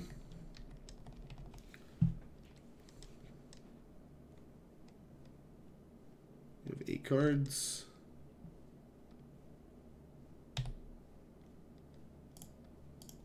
I doubt we're getting another turn after this, but once again, if we draw a, we draw like a Flourish or a Tristani, they're just dead. Flourish or Tristani! Right now! Right now! Right now! No, no, no, no, no, no, no, no, no, no, no, right here. Right here, right now. Venerated Loxodon! No! Damn it! That's not the pop effect I wanted. You would have been nice a century ago. Dagger Low Creatures. Put you to 1 and go.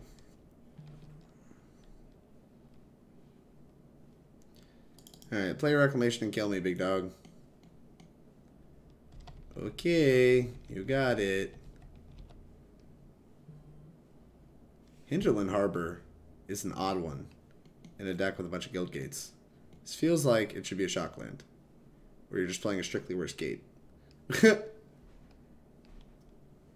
I want to beat Phoenix decks, basically. I mean, do you actually beat Phoenix decks? I guess, like, playing Shadows after you get hit with a big Phoenix turn is, like, pretty good. What you doing? Gift of Paradise. That makes sense. Okay.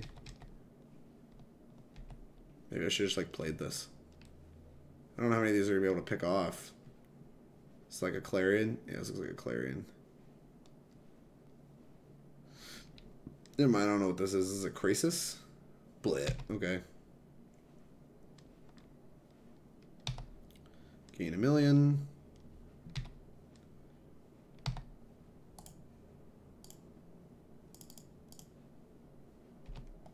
Draw Emmara.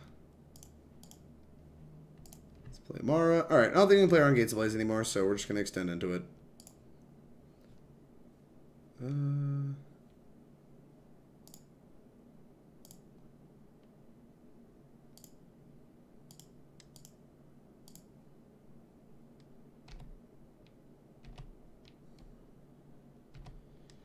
What if I'm supposed to, like, attack? Like, we're on equal trading rate? Is it worth pushing a point? I don't know that it's worth pushing a point. I don't actually know the math here. I'm going to push a point. We're doing it. I guess I screwed this up. I actually could have pushed a second point, right? Because I could have, like, made a token main phase. Alright. Gates ablaze me, big dog. So they're playing like the mid-range version, I guess. That's what main deck Archery Angel means. Dragathan, what's up, Brad? How's it going? I beat Phoenix decks, but I was really talking about the decks losing to the I'm playing this to beat Phoenix decks. Oh, Enlightened Master, the decks that are coming, the decks that are trying to prepare to beat Phoenix don't actually beat Phoenix, because the cool thing about it is nothing actually beats it. Graveyard doesn't beat it, like creature removal doesn't beat it.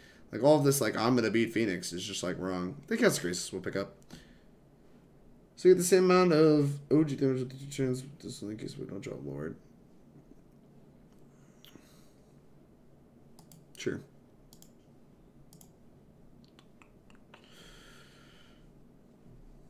We're getting bodied, Brad. We are getting bodied. Alright, this card's good. I've played against Gates enough. I know this card's good. And so is this card. I don't know that Kraul Harpooner is actually good. Night of Autumn seems fine, though. I don't think I want Demystify. Demystify seems a little too narrow. Huatli. Huatli's actually probably fine. We don't really... This is like kind of the same problem the deck has had before. Like, they cut Huatli to... I mean, Zach cut the Make Your Creatures Invincible card, whatever that was. It puts a counter on them if you cast it in the main phase. For Huatli's, and like I really want that. Like some insurance against sweepers would have been nice this league. We've played against a lot of like sweepers, and like this card is not good against sweepers because they just kill your creatures and it doesn't do anything. And it also is like really slow. I don't know. I don't know. Once again, probably just me being bad, but I still don't know. What's up? I 5-0'd with it earlier. No, I probably want Mystify and End. I don't want End against Gates. I could be talking to Mystify. But I don't think they have that many enchantments. They just have Guild Summits. Like, they don't actually have Reclamation.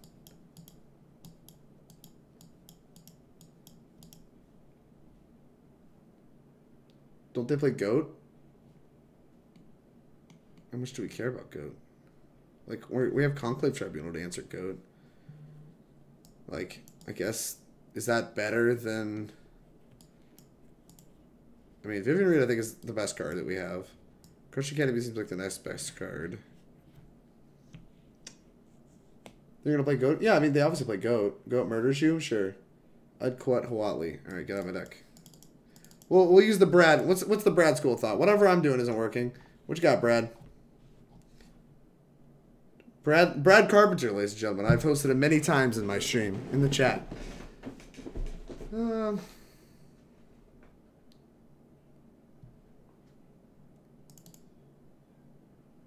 Saproling Migration. Not a Saproling Migration fan. Okay. You like Tristani Discordant? Venerated Loxodon? Venerated Loxodon seems kind of bad. Like, it doesn't insure us against sweepers. I'm running low against time. I think I want to cut a Loxodon. Card's kind of bad. Kind of March? Sure. I guess March is, like, fine. They all kind of are the same thing. They're like payoffs for having a bunch of tokens. We just cut a bunch of tokens. Alright, fine. I'll do it. We'll do it your way. We'll do it your way. See if we can win a match. Ooh. Would you like to play first? I would love to. Yikes. There's just like no way we're keeping this, right? Like sand just doesn't do anything unless we draw a land before turn 3. I cut sap a ton. Well, I haven't been cutting sap that much because I'm scared of making my payoffs worse. So maybe I should be doing that a little bit more. I'm mulliganing this hand. This hand's atrocious. I think I'd keep. Well, here's your problem. Apparently, I'm mulliganing too aggressive. You're keeping this because of history? All right, once again, we're going to try the Brad school of thought. Watch, we're going to win now because Brad's going to come in and tell me how to play tokens. So apparently, I have no idea what I'm doing. This hand looks abysmal to me. But, like, these cards are just kind of not real cards. Like, this one especially. This one, like, maybe could do something eventually, but it's not fast. And if we let the gates that get under us, then I'm just going to feel like an idiot. You could draw into Tithe Taker. I don't know if Tithe Taker is actually very good in this matchup. It's just, like, something that does something on turn 2. Mine actually, honestly, should rather be a, what's the card? Should be a, should be Kraul Harpooners, just because they attack for more. This hand is the want it more and win hand. Sure. Am I flowering this turn? Am I flowering this turn to grab the 4th land if I don't draw it? What is this? Gift of Paradise. Okay. Oh, well, no, I'm not. That's fine.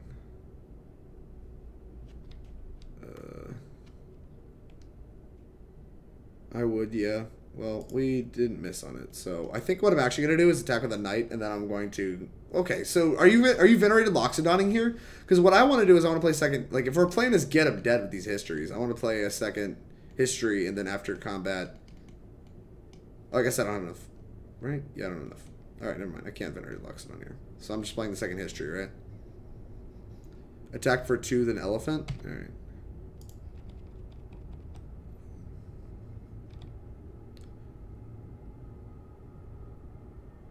Alright, are we flowering here? Chat's been pretty aggressive about wanting to flower, so...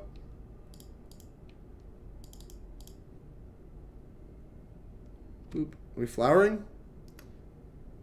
We've attacked for 2, we've elephanted. Do we want to flower? I think we can wait. I agree. I like wait. Honestly, truthfully, I like waiting on my flowers, but at this point, I haven't won a match. I'm trying to, like... I'm trying to learn. I'm trying to figure out what I'm doing wrong.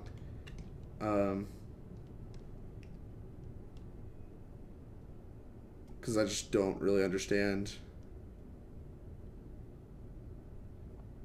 This card feels like it's much higher, like has a much higher ceiling if you're just flourishing, whereas like this deck seems to have a problem where it floods out a lot and doesn't have really a great way to use its extra lands. Like this is the best thing it has going on, but... The downside to the Dragon's flourishes, it's a sorcery. I mean, I don't want to instant speed it. I would just jam it anyway. Rammy. Well, we have Baffling End for that. So I guess we're going to Baffling End and slam. Alright, so this turn sequence. We're definitely baffling ending this ram, getting it out the way. Attacking for at least 14. Are we deploying anything else? Are we flowering? We're cycling one of these flowers, I'm pretty sure. I'd flower and slam. That's it? Alright, we're going to do it. Just...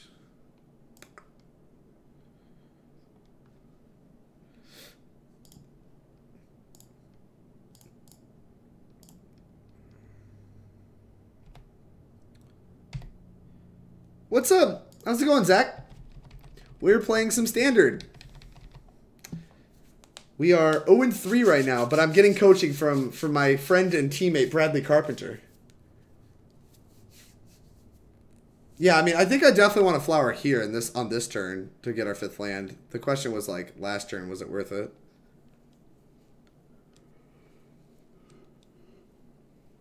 So, like, is our rebuild enough to actually beat a Gates Ablaze? I mean, we're going to be able to pull off this game, which is nice. Although they've gained 9 life this game. That's a little bit much. Imagine if these were, like, real cards. I guess they gained life. That's pretty relevant. Gates Ablaze. Okay, well, they have route 2. What's up? Green-white? Yeah, green-white tokens. I don't know. Apparently this deck's really good. I've heard, like, nothing about how, like... I've heard nothing but how good this deck is from most people. Like, nobody's really saying it's bad, but I don't really have a lot of respect for it. I won't lie. Ooh. 5, 10, 16. Ooh. Are you dead? Cast.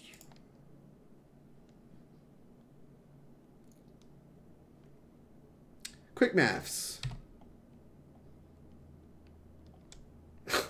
Got him. Bradley's so smart and thin. Who won that game? Do we like how we sideboarded? Is Demystify good against the Gift of Paradise deck? I don't know. We still have a lot.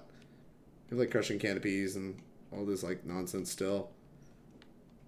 Your tokens always feel so medium. I kind of agree. You great. I'm dumb. That's not even close to true.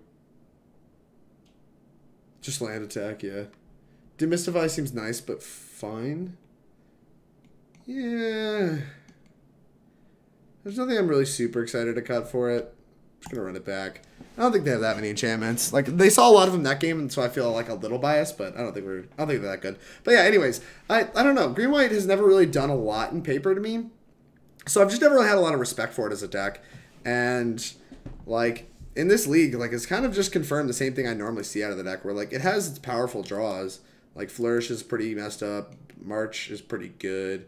I'm just keeping this hand, right?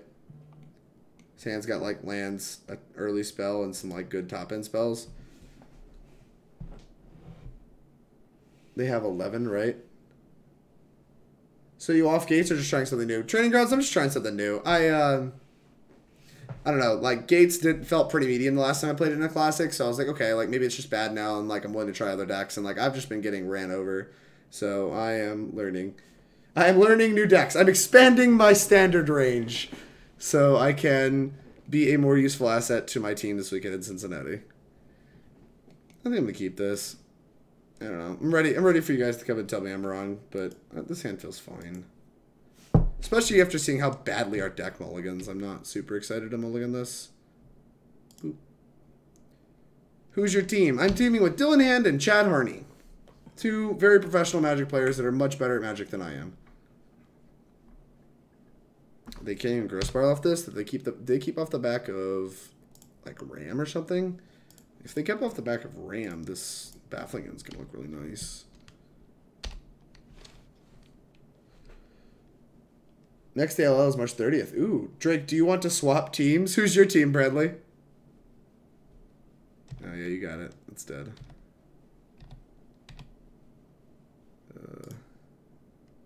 I really don't want him to win this tournament. I can't be on Austin's team. Yeah. Also, Dylan and Chad really need some trophies. They need help. So, you know, hey. Maybe trading. I don't think Austin will let you trade, though. Austin doesn't want to scrub like me, right? Despite the fact I'm 3-0 against him. What is this? Rammy. Okay. Boop. Ooh, this is great. This lets us Emmara and... We took Emmara and Baffling End, which is kind of nice. We could actually just wait. We could just, like, Loxodon and, like, Baffling End next turn. Is that unreasonable? Doesn't seem unreasonable. Could just, like, Emmara, Loxodon. I'll just try to take my matches. It's reasonable. No, keep pressure. So you think I should just Baffling End Slam? Like, it's only attacking for 2, whereas, like, Loxodon, like, getting Emmara Loxodon out is pretty nice, but we, like, kind of open ourselves up to Gates Ablaze if they have another gate a little bit. Yeah, exactly. Enlightened Master makes them have a land and a Gates Ablaze. We're definitely playing this land. These they have the Gates Ablaze though. It's just like so good, right?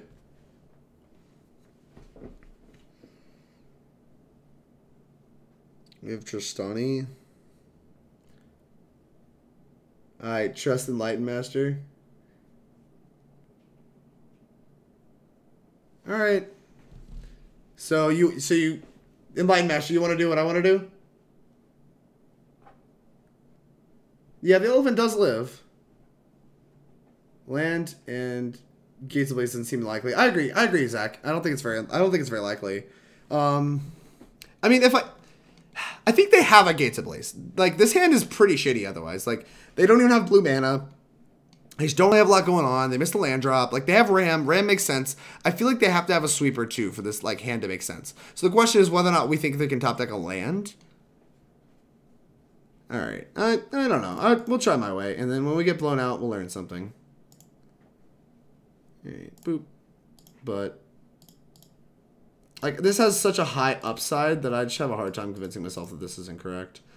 And like I said, we don't even lose the Loxodon if they have land Gates Ablaze.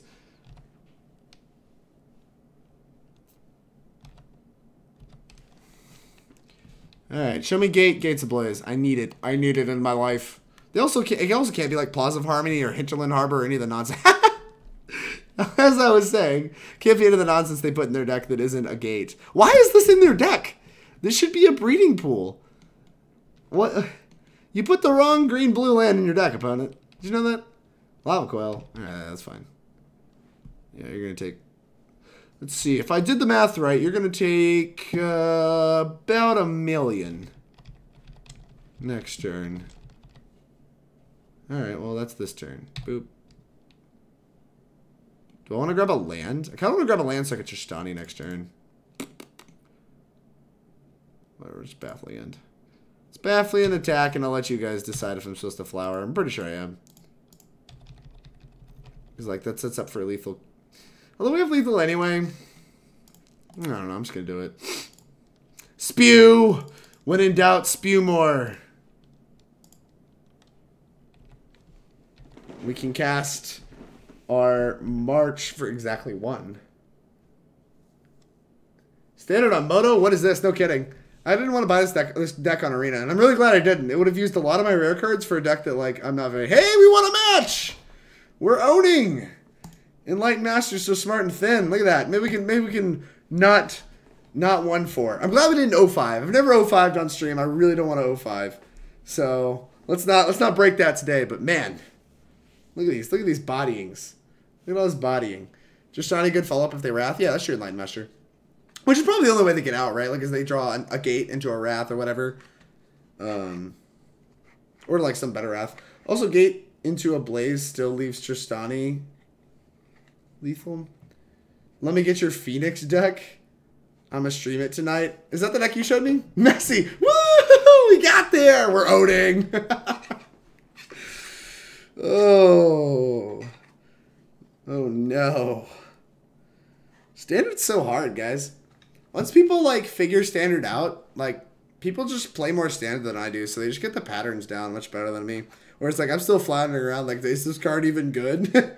You know, what am I supposed to bring this in? I feel like such an idiot. But I don't know. I thought like it'd be a little more magic than I thought. What an Enlightened Master. We're owning. I got 2 4-1s yesterday. Dude, I'd drop at 0-3. Shameful? No. We're streaming. I'm not dropping at 0-3. I have to know exactly how good or bad this deck is. If we 0-5 on it, it's really there to make a point. But unfortunately, Brad came in to save the day. I tried to 0-5. I really did. I was trying. I was on track. But Brad's like, hey, I'm a good Magic player. None of this scrub. Shame. Shame. Yeah, this is a friendly league 2 so we get value. Yeah, see? We're playing for something. We're playing for pride. It really is about pride. I'm probably on this deck this weekend. All right, Brad. I mean, it's a good deck. Everyone says it's a good deck. So I can no longer deny that it is, in fact, a good deck. But, oh, Jesus. But this is what my night has looked like. Like, this is exactly what my night has looked like. Am I supposed to keep this on the draw? I think this is a mulligan. I've been mulliganing hands that look like this all night. I don't know. Like, might not be for me. Hard mull. All right. Oh my gosh. This just has to be a keep, right? I feel like I'm supposed to keep this. Our deck does not mulligan very well, so I don't think we can mulligan this. In fact, I'm just going to say we're not mulliganing this. Do I want the 4th land? I kind of want something to do before turning millions. I'm just going to bottom this land and then never draw another land. To be fair, you can draw like this with all decks. I mean, that's true. No, you're right. But like... oh, nice. Let's just cast this. Oh, yeah, I am. go. Yeah, I don't think it was just to cast Flower. It's actually a decent hand for 6 on the draw. I agree. I agree. I think we're just going to get run over this game, but I agree. Well, maybe not. Like, their guys are kind of mopey. Boop. Am I supposed to flower? I have the 4th land. When on turn 4, I'm probably going to want to do something. I don't think I'm supposed to flower, so I'm not going to. I don't know. I don't know if Flourish is actually going to matter, though. Like, the question is, do I think Flourish is going to matter this game? Like, I feel like if we're winning this game, it's not because of Flourish. But it does gain us, like, a jolt of life if we draw some life linking guys. Triple tap Flower. Yeah, Sandbag for now. Like, we aren't flourishing. I agree, Light Master. I don't think I'm flourishing this game. Like, it just doesn't seem like a game where I'm going to flourish. So, like, I'm tempted to flower, but Brad says Sandbag for now.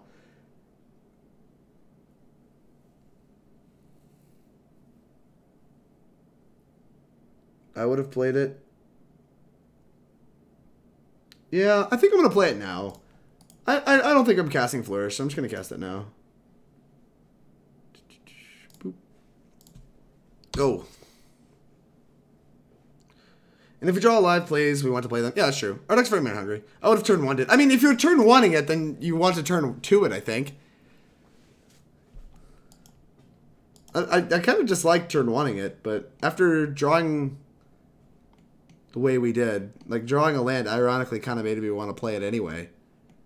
Like, it really, I don't know. It really made me, like, convince me that I think I want to just make sure I hit my land drops this game, since, like, my game is now revolved around this. Like, I'm not doing any other game plans. I'm, like, doing this stuff. And that's it. That's what I got. I'm going to take 1,000,000 damage, and we're going to play this stuff. Boop. Play a history. Boop. Boop. And then next turn, we get to make 2 tokens and Loxodon, which is nice. Well, unfortunately, we take 6 this turn. Maybe oh gosh, maybe I can't Loxodon in time. I might be supposed to just, like, trade off the Sky March Aspirant. Yeah, I'm probably supposed to do that.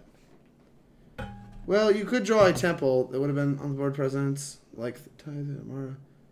I'd block the 2-1. Yeah, I think I'm supposed to block. You said I'd block the 2-1, you dick. Yeah, I'm going to block the Sky March. Yeah, we're just like not winning otherwise. It's too much damage. That's a lot of damage. Oh, no. Oh, no. Incubation Druid. You're on time, buddy. All right. Main phase. So if we play Incubation Druid, we're mana short from casting a Venerated Loxodon, which I really want to do. Making this into a 3-3 I think is a big game. So I think we're casting Venerated Loxodon. And hoping not to die. Alright, Brad, you might be telling me this is wrong, but this is what I would do, and this is what I'm doing. Yeah, since we flower, we can freely Lox and not force to flower to guarantee a Tristani. Yeah, that's true. Well, honestly, I would probably just play Incubation Druid if, like, I didn't flower there. That way I could guarantee it either way and just do more things otherwise. And, like, now we have a 4/4. They can, like, block all this nonsense. This makes, like, a flyer. Might be supposed to just, like, block this.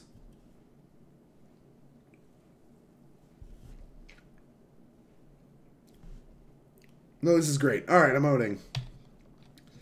5 permanents, 6 permanents. Quite a few shorts. Even if you have a Legion's Landing, this is annoying. Blech. All right. That's rough. That's rough, buddy. Okay. Well, we're definitely Tristani Discordanting because we, like, don't really live otherwise.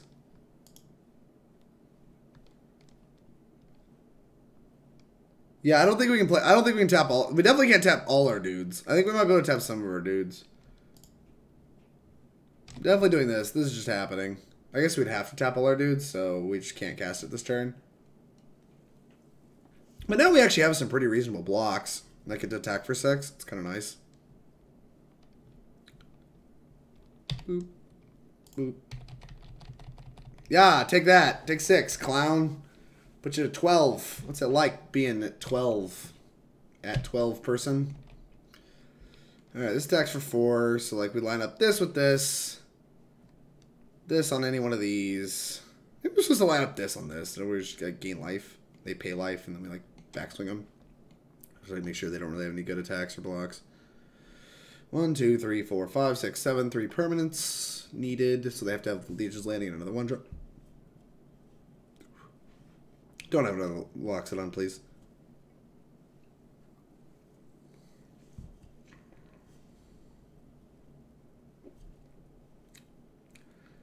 Tristani 6th them. That is what I did. I have Tristani 6th them. Oh no. We're getting Conclave Tribunal to take my Tristani. And we like die. It's no fun. Don't kill my Tristani Discordant. Yeah. Wompity womp.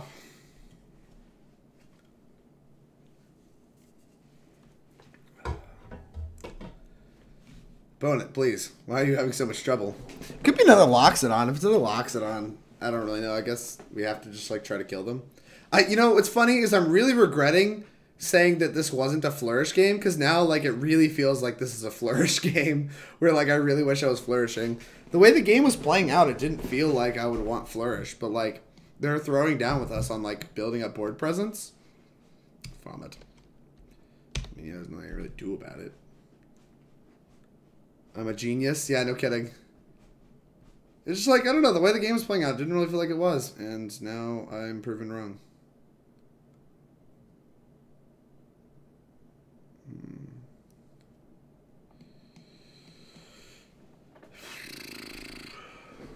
What are they going to do to attack? Attack with everybody makes a lot of sense. These blocks are kind of rough. The Venerated Loxodon on the Tithe Taker seems like the freest block. Kind of feels like I'm supposed to chump with the lifelink tokens to pad my life total, and then like play Incubation Druid maybe, and then Venerated Loxodon. How much damage is this? I feel like chump 1. Is there a way we just like win the game? What would it take to win the game?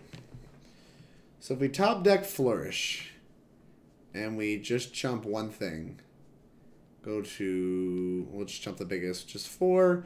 We take 7, go to 4. Untap, if we draw Flourish, we hit for 6, 7, yeah, we hit for dead. If we top deck Tristani, we don't win.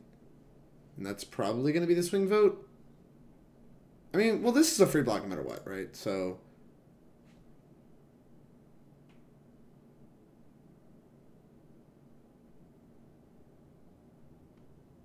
Flourish or Conclave. Yeah. This is a free block. So, like, we could take 8, go to 2, and then I think Tristani does win, right? 2, 4, 8, 13?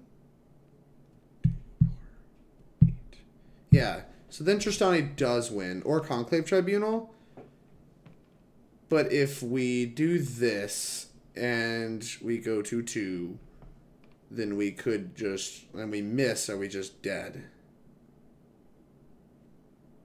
No, this gives us the most outs. I kind of want to just do this.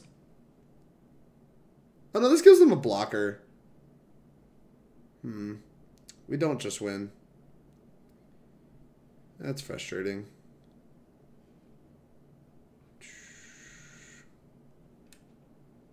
No, yeah, they will have a blocker. So I think I'm supposed to chump at least one of these then. And then that gives us a thing. I think this gives us 2 steps to get out of this. Huh. Nice.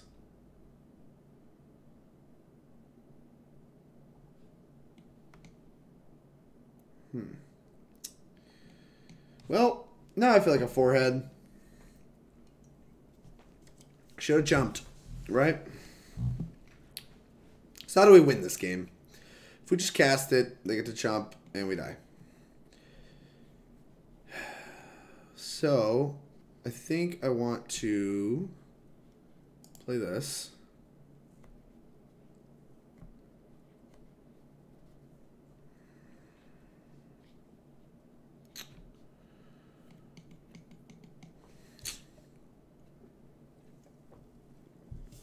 Big Monkey, what's going on?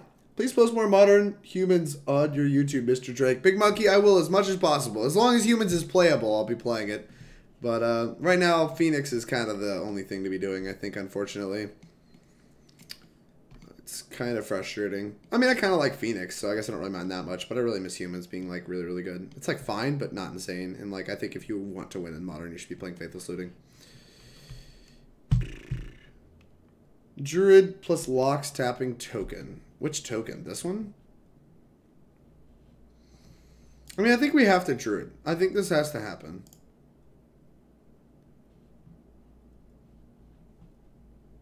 But it's super playable. Matter of fact, Goldfish Receive is the 4th best deck. Yeah, the problem is 4th best isn't best. And when there's a clear best, best means best.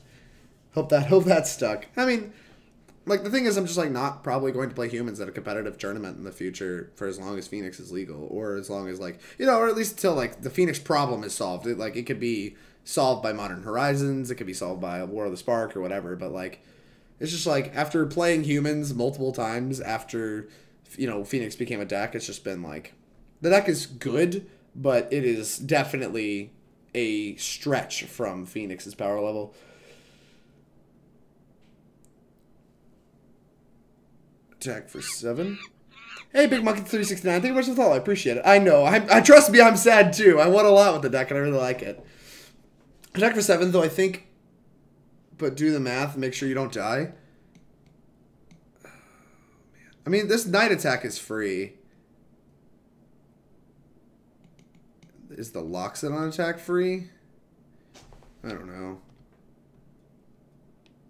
7, so we can take 3, 4, and block, block, block.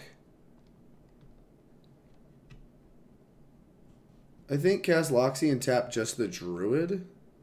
Tapping the Druid doesn't seem like it does anything, right? I guess, like, I'm not, because I don't care about trading, so I should tap something that has actual real power, like the Knight.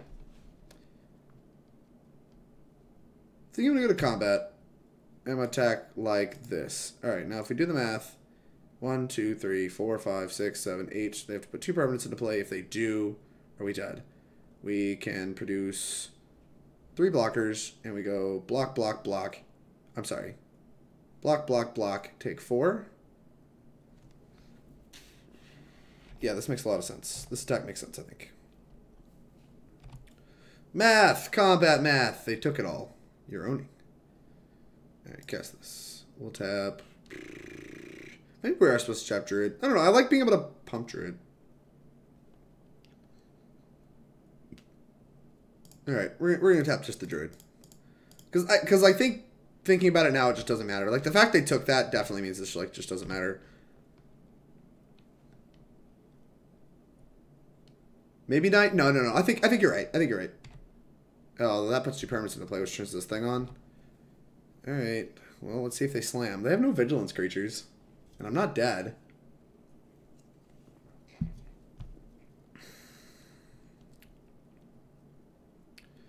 It does make us make some pretty bad blocks, but they took that huge hit, so we're doing alright.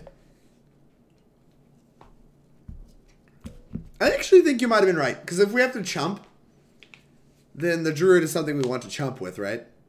Whereas we don't want to chump with the Knight. So I think I may have fucked this up. That's okay. As everything's alright. Everything has 4 power. They now have a lifelink token. Everything's awful. But we do have lethal power without even flourishing. So if we can keep like one of our creatures into play, it'd be real nice. So we're going to take 1. What if they attack with all the stuff? So we block. We can block here on here, but that gives them another blocker. I don't like that. I don't like them having 2 blockers. Which means we have to like trade this off. Maybe we just like trade this off with the Adonto Vanguard or whatever. No, we put the Knight in front of the Adonto. We just like try to make trades, right? Put this in front of this in front of this. Take 4. Go to 3.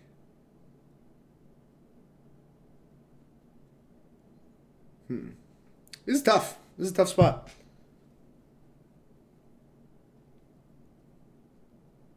Jump the dive. Maybe not. Yeah. I think this was a mistake. Looking back on it, I think I should have done that. I should have tapped the knight. Not the soldier. I wanted to keep the soldier up. I think I should have tapped the knight. Which is what I said originally, but like I didn't think it really mattered, but it definitely matters. Alright, I think we're dead actually. Because they slam.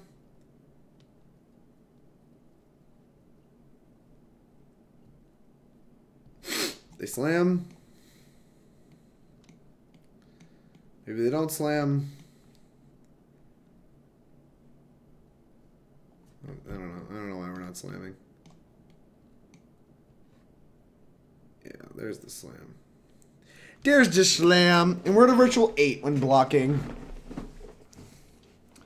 Flippy land. Flippy land is fine.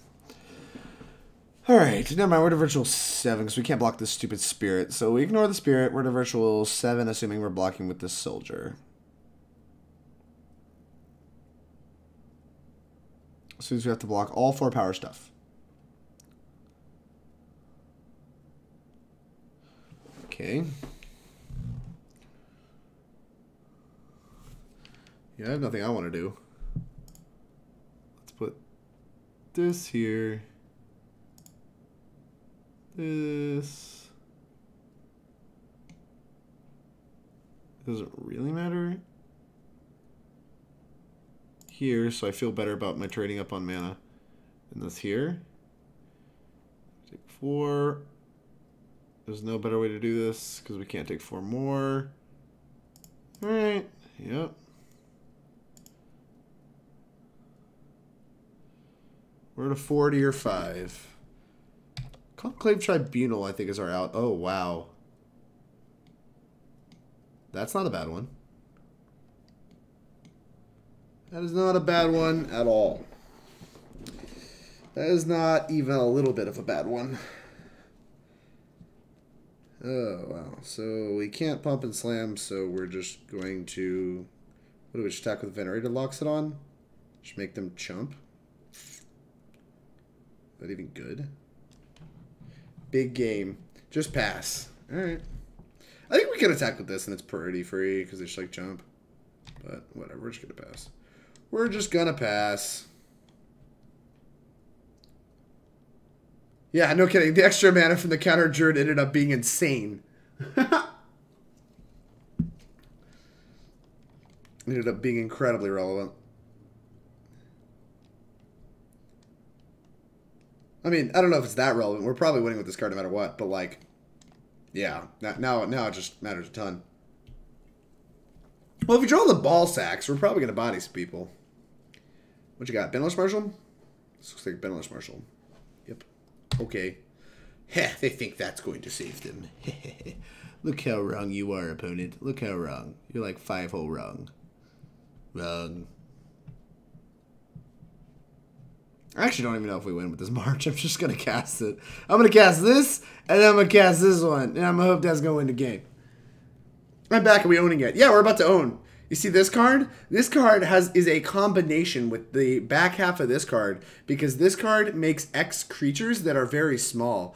And the back half of this gives my small creatures +2/+2, which is makes them bigger. Oh no, they think they can beat a March of the Multitudes. They think they can beat it, chat. They can't beat it. We played around Spell Pierce? We played around Spell Pierce in the main deck? Huh? Wait, this is the main deck game, right? We sideboarded? No, we haven't sideboarded. This is actually just the main deck game. Puke. This game feels like it's taking forever. I was actually hoping you drew into a Conclave, get your Stani back, and then we flourish the same turn for the win. Yeah, that'd be nice. I don't think we had enough mana, but whatever. Maybe we do because the Incubation Druid. Opponent, you're not beating a March, right? Like, you're just not beating it, so you have to just, like, slam. I mean, I can't do anything about that. Okay. Playing around the main deck Spell Pierce? I'm not playing around the main deck spell pierce. I'm just being honest with you guys.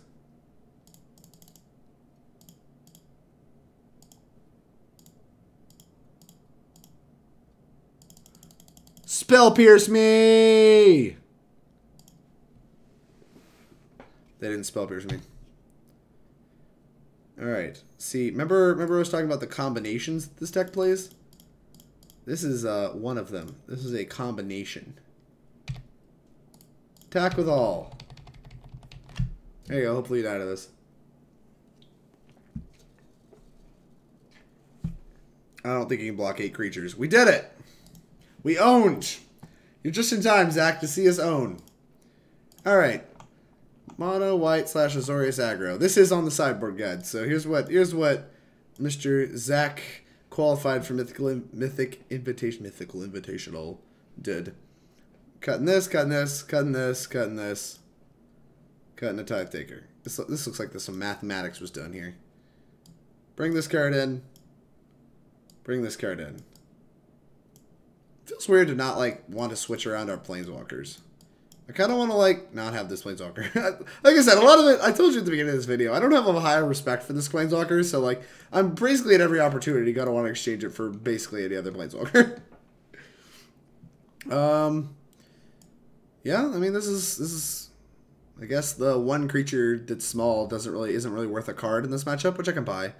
Conclave Tribunal, I don't really know why we're cutting those. I guess we have Baffling End, which kind of does the same thing for cheaper, and we don't want to flat out on spells, is my guess. The one Tithe Taker, I'm sure it's just calculated. I like Knight. I think this is one of the best matchups for the Knight, and Baffling End makes sense. So. I don't know. I still don't like this card. I feel like it should be one of these cards. Well, we're going to click Submit. We're on the board, hoping to come back, crawl back to our 2-3. Hey, look. So, chat. All right, let's hear me out.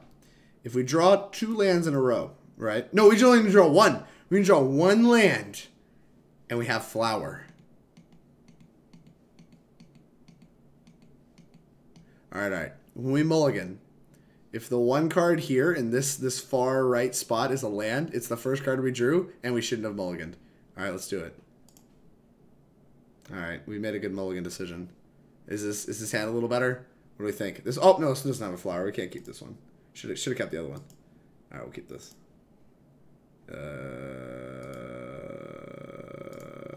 Yeah, sure. That's fine.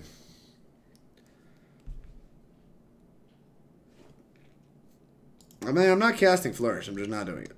I have 3 lands. I'm not casting Flower. And Flourish was so good last game that I've learned my lesson. I'm holding this. I'm holding it. And I'm fully prepared to get punished. Fully prepared.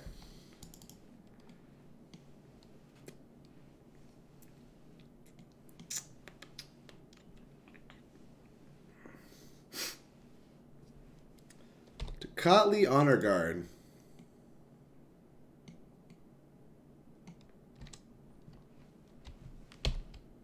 Huh. How about that one? Well, that's a nice recovery there. Do I want to cast it now? No, I don't.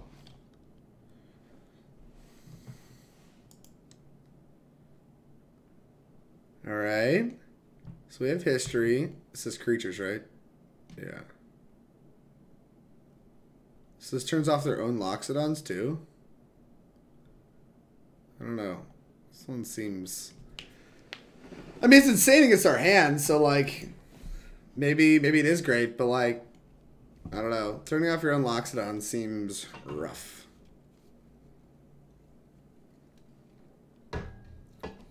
Does this cause... So here's a question for you. If they play their 10th permanent and it's a creature, does it trigger the words? The City's Blessing? Because that's a triggered ability, right? Maybe not. Maybe it's just like something that happens. Probably it's just something that happens. Because that's intuitive and makes a lot of sense.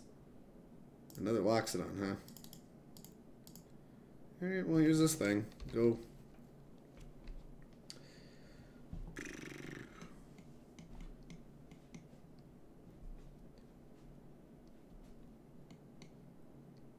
I guess we have some good blocks. What is this attack? Oh, you're flipping the thing. Block the token. Eat your token. It's a lot of lands. It's just like casting a Loxodon. Yeah. Nice! Nice! Synergy! We're dying to this. Okay. Still don't really want to play this in case we draw like a removal spell. But I don't mind playing my 4/4. It's just like a 4/4 or whatever. So I'm going to cast all my stuff and just put like a 4/4 into play. Maybe that's bad. I'm going to flower now too. Sure. Is there anything that costs double green in our deck? This is a chance we don't want to play 2 green spells in one turn. So I'm just going to grab a forest.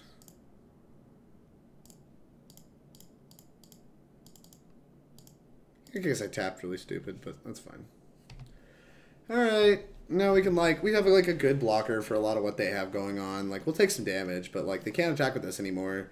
They can attack with this, but it's not great. And like just trading this for this is like fine. Like we have a better board presence than they do. This is kind of a weird game where like the Loxodons are, I've drawn a lot of them, they don't really matter. Whereas like normally I feel like they're one of the better things in the matchup.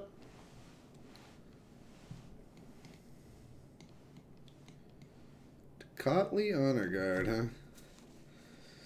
Very interesting one. Why can't this be an Elephant Knight instead of an Elephant Cleric? Another one. Another one. Sure. Conclave Tribunal. Probably exiles Loxodon, right? Yeah. And they get in for a lot. Alright. Yup. Down to 7. Alright. Well, we're going to hit them for kind of a lot. 8, 10, put them to 13. Maybe I just don't. I probably just don't attack with these.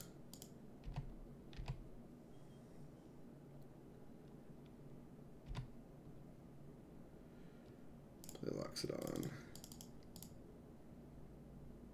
Go. I'll help recover a little bit of the ground, but we're not really getting anywhere super quick. Might just get grinded out by this Adanto. A lot of creature combat math going on here, which I like. I really enjoy it, but man, this has been a little ridiculous.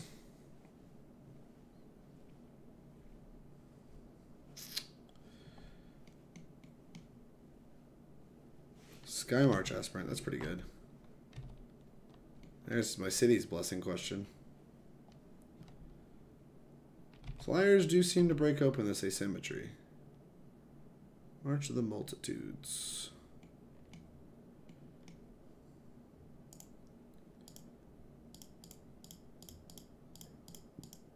We should have attacked first. I don't know. I don't even really want to attack.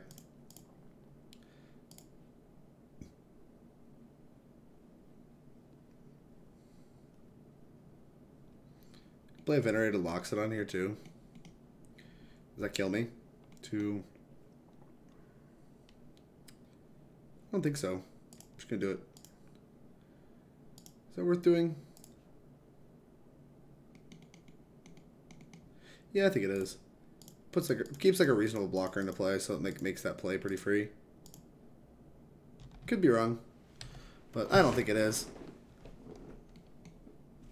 Make a creature, that's fine. Just like want to make racing a little bit better.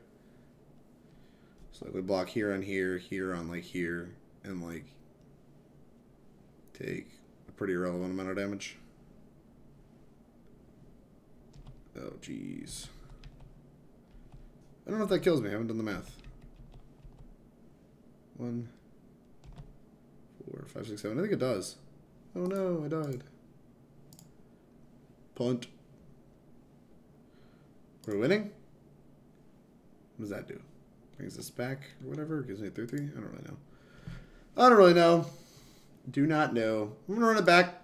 Like I said, it's the way they sideboarded. They don't have a change of play drop. Makes you dead to a lord or removal. Yeah, that's true. Honestly, I think I was dead to a lord no matter what. I probably shouldn't have died to a removal spell.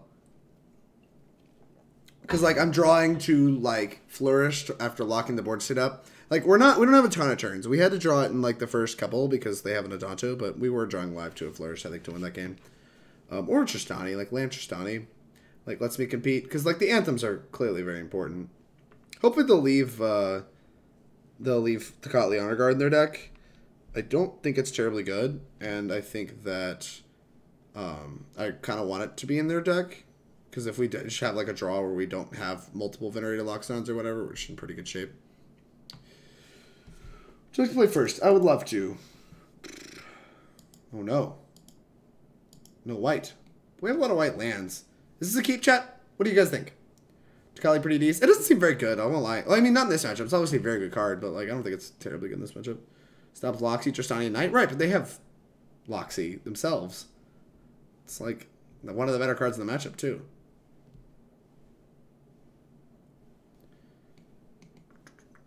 You keeping this? I don't think I want to. But, like, I could just be wrong. If we draw a white source, hit Loxy's pretty quick.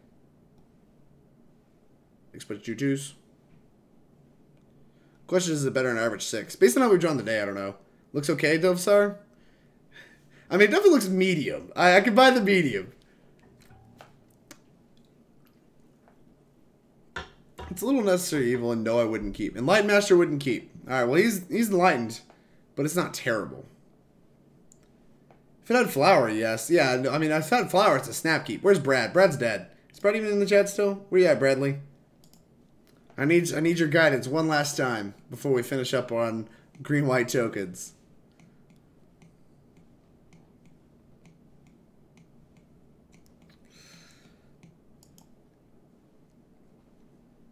He's busy. He's doing other things. He's getting ready to stream or whatever. But he's still in the chat somewhere. Oh no. Clicked too much. We only have 7 minutes left. I'm gonna mulligan. Mulligan. No lands. Alright. This hand's actually pretty good. I'm pretty excited to have this hand. I'm much more excited about this hand. I won't lie. Keep! Chad says keep. Hey Chad, how's it going? I hope you're feeling better. Is it greedy to put this on the bottom? I don't think it is. No. Chad, I'm getting bodied, man. I'm getting bodied. That's fine. An 0-3 on turn 1 is a deal from me. Alright, let's Mana Dork and see if we can ramp out this Huatli. Testing and being sick don't go well. Yeah, no kidding. I'll be fine for this weekend. Y'all off Sultai? Yeah, I'm not playing Sultai. That deck's pretty bad. Okay, it's not pretty bad. It's like fine. But I don't think it's like the deck to play this weekend. I would want to have a lot more reps and a lot more like experience with like that kind of strategy in this format before I would consider playing that, because the mirror is miserable and incredibly skill intensive. Sultai is moist garbage. I don't know about moist garbage. It's like fine. Sultai Standard's bad? No, I don't think it's like actively bad. It's playable. It's just like not what I want to be doing. Sure, that's fine. I'm fine with this aggro deck plan they have going on here. Or I'm sorry, this control deck plan they have going on here. I'd like to draw the land now. Feel a little dumb for bottoming that land, although I did just draw the 3-drop on time. So if this happens the way we drew it up, then we're going to draw the land here. Perfect. Look at me. You guys doubted me. Come on. Alright. Well, let's do the old Huatli. Plus. Put it to 6. It holds at 8. I mean, I'm not attacking. Right? Like, could attack. I'm not attacking. I'm not blocking either. If they attack Huatli, I just don't care. They're just going to keep this thing around forever. Just plus it. Keep it alive for absolutely ever. Sultai is The what? I don't even know what that means. I might be moist. Go garbage. Nice. Are we going to give it to him if we ulti? Yeah, I mean... I imagine ulting this is nothing short of broken. I think I would have Saproling Baffling Tithe that turn. ¿Por qué? I just kind of want to Saproling next turn. Hopefully they attack Huatli. I do not care if you hit it for 2. That is okay with me. Fog is fine. I'm very fine with Fog. Infini Fog. 4 mana. What you got? Loxodon. That's fine with me. And now I can like Baffling End this. So like give it power or whatever. Oh, we have 2 Baffling Ends? Ooh. Kind of just want to attack and make decisions later. I can like play this. Pump, attack. Probably not Baffling Ending both creatures, right? I don't know. I don't know what I'm doing this turn. I guess I should decide what I'm doing this turn. It puts it to 8 if we... Right? And 8's where it ults. I like ulting.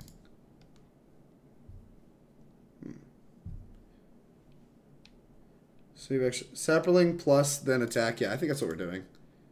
Just like threaten ult. And then like... Draw a bunch of creatures. Then we have Baffling End for later.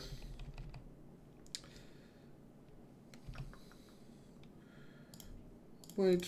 I think I'm just gonna Baffling End this, right? Because this is like when it dies. Yeah, I'm just gonna like kill that. Like I don't care about the like 1 toughness or whatever. Goodbye. All right, and now I think we're in pretty good position. 4, 5, 6, 7. They have to have 3 permanents in order to actually enable this Snubhorn thing. And like we're threatening to ult this next turn. So, and I think if we ult Huatli, it's gonna be pretty hard to lose this game. I think. Could be wrong, but it feels like it's gonna be pretty hard to lose.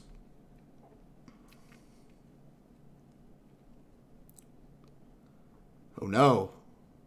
Shock? What does that mean? Oh no. Tilt. Conclave Tribunal too strong. Fine, you got it. It's okay, we'll draw Knight of Autumn. Knight of Autumn. That's not Knight of Autumn. Now we can't attack. Puke. Alright, we have March of the Multitudes, I promise. Deputy. No, they don't have Deputy. They have Conclave Tribunal. Because they're scum. City's Blessing. Wampity. What is this, another Loxodon? Sure. So we hit the flyer or the 5/5? Probably the 5/5. This one of these can be chumped and the other can't.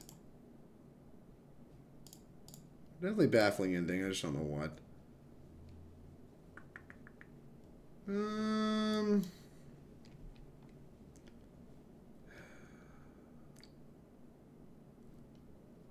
we ready to just die to a flyer? I mean, they should attack with everything next turn. I'm just like super dead. So I'm gonna hit this. Like the flyer is at least a slower grind before it kills us.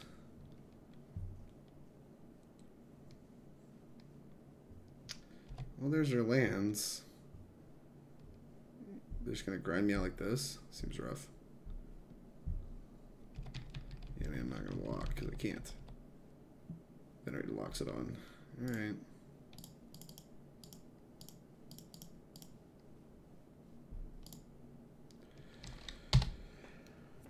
Oh, do you have like a counter spell? Damn it. 9, 12. Disdainful Stroke? Vomit. Yeah, that's fine. Probably name the Sky Marcher's Aspirant. Yeah, clearly. Clearly they had it. I mean, they shocked in forever ago and then used all their mana, right? Besides, I kind of like low-key thought they had Negate because we have a lot of good spells, like Disdainful Stroke's gross. That turned, yeah, they conclaved and they played Loxodon, right? I don't think they did. But you're probably right. Since you are more focused than I am. Alright, yeah, we're just dead. I don't know why I'm sitting here. Right? Can like chomp, chomp, chomp.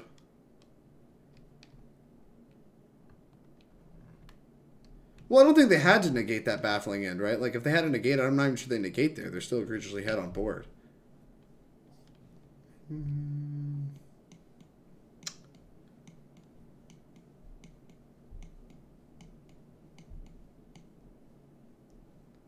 Yeah, I mean, in light Nasha, you're probably really smart. I'm probably really dumb.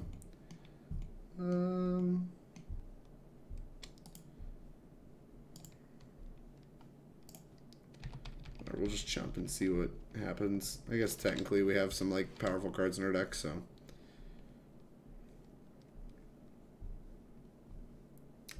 Keeping the snub would have ended the game.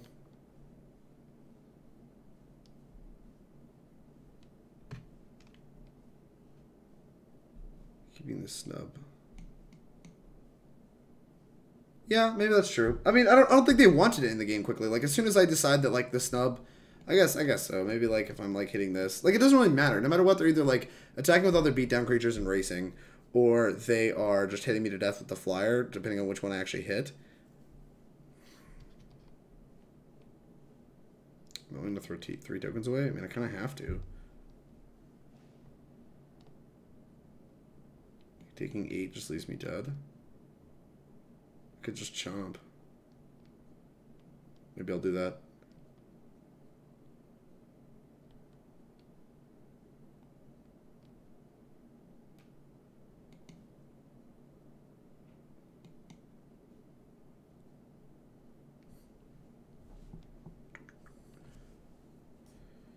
All right.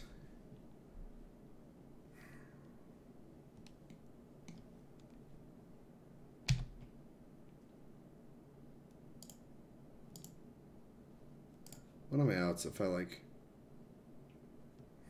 I just like can't take any of this, so I have to block both.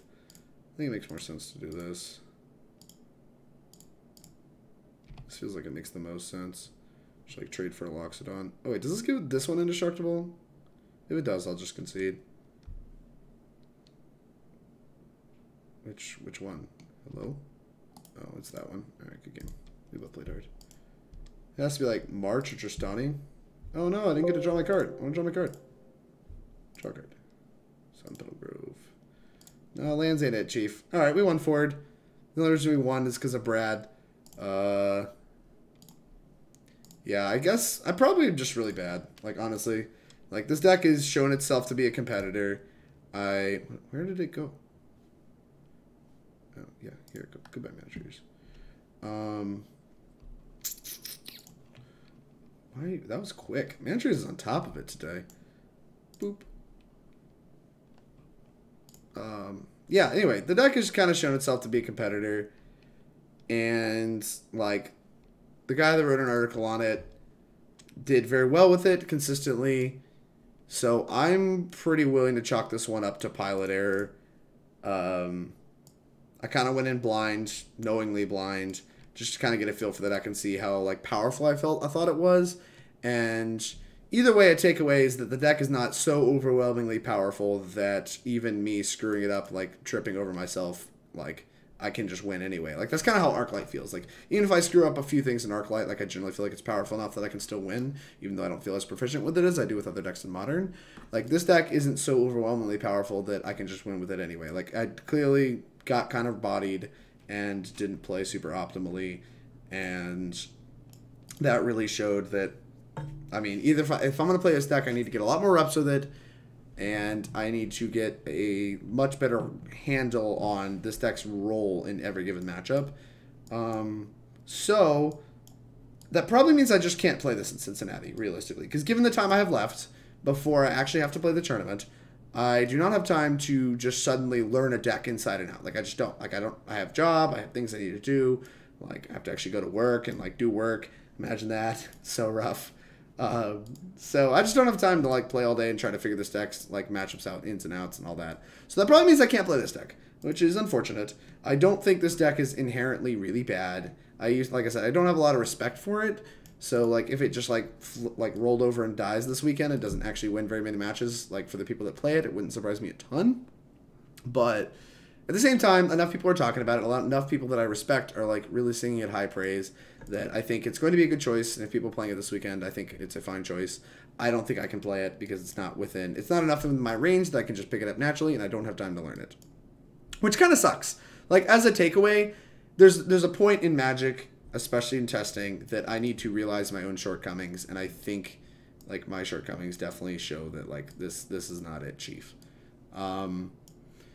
There's like, I can't really say what I would change. If I were to play the deck again, I would probably run back to 75 until I began to really get a feel for what's going on with this deck's main deck and sideboard, which kind of sucks. I wish I could be a little more helpful, talk to you a little bit more about what's going on, like some of the intricacies of the deck, but I legitimately can't, and I'm sorry for that.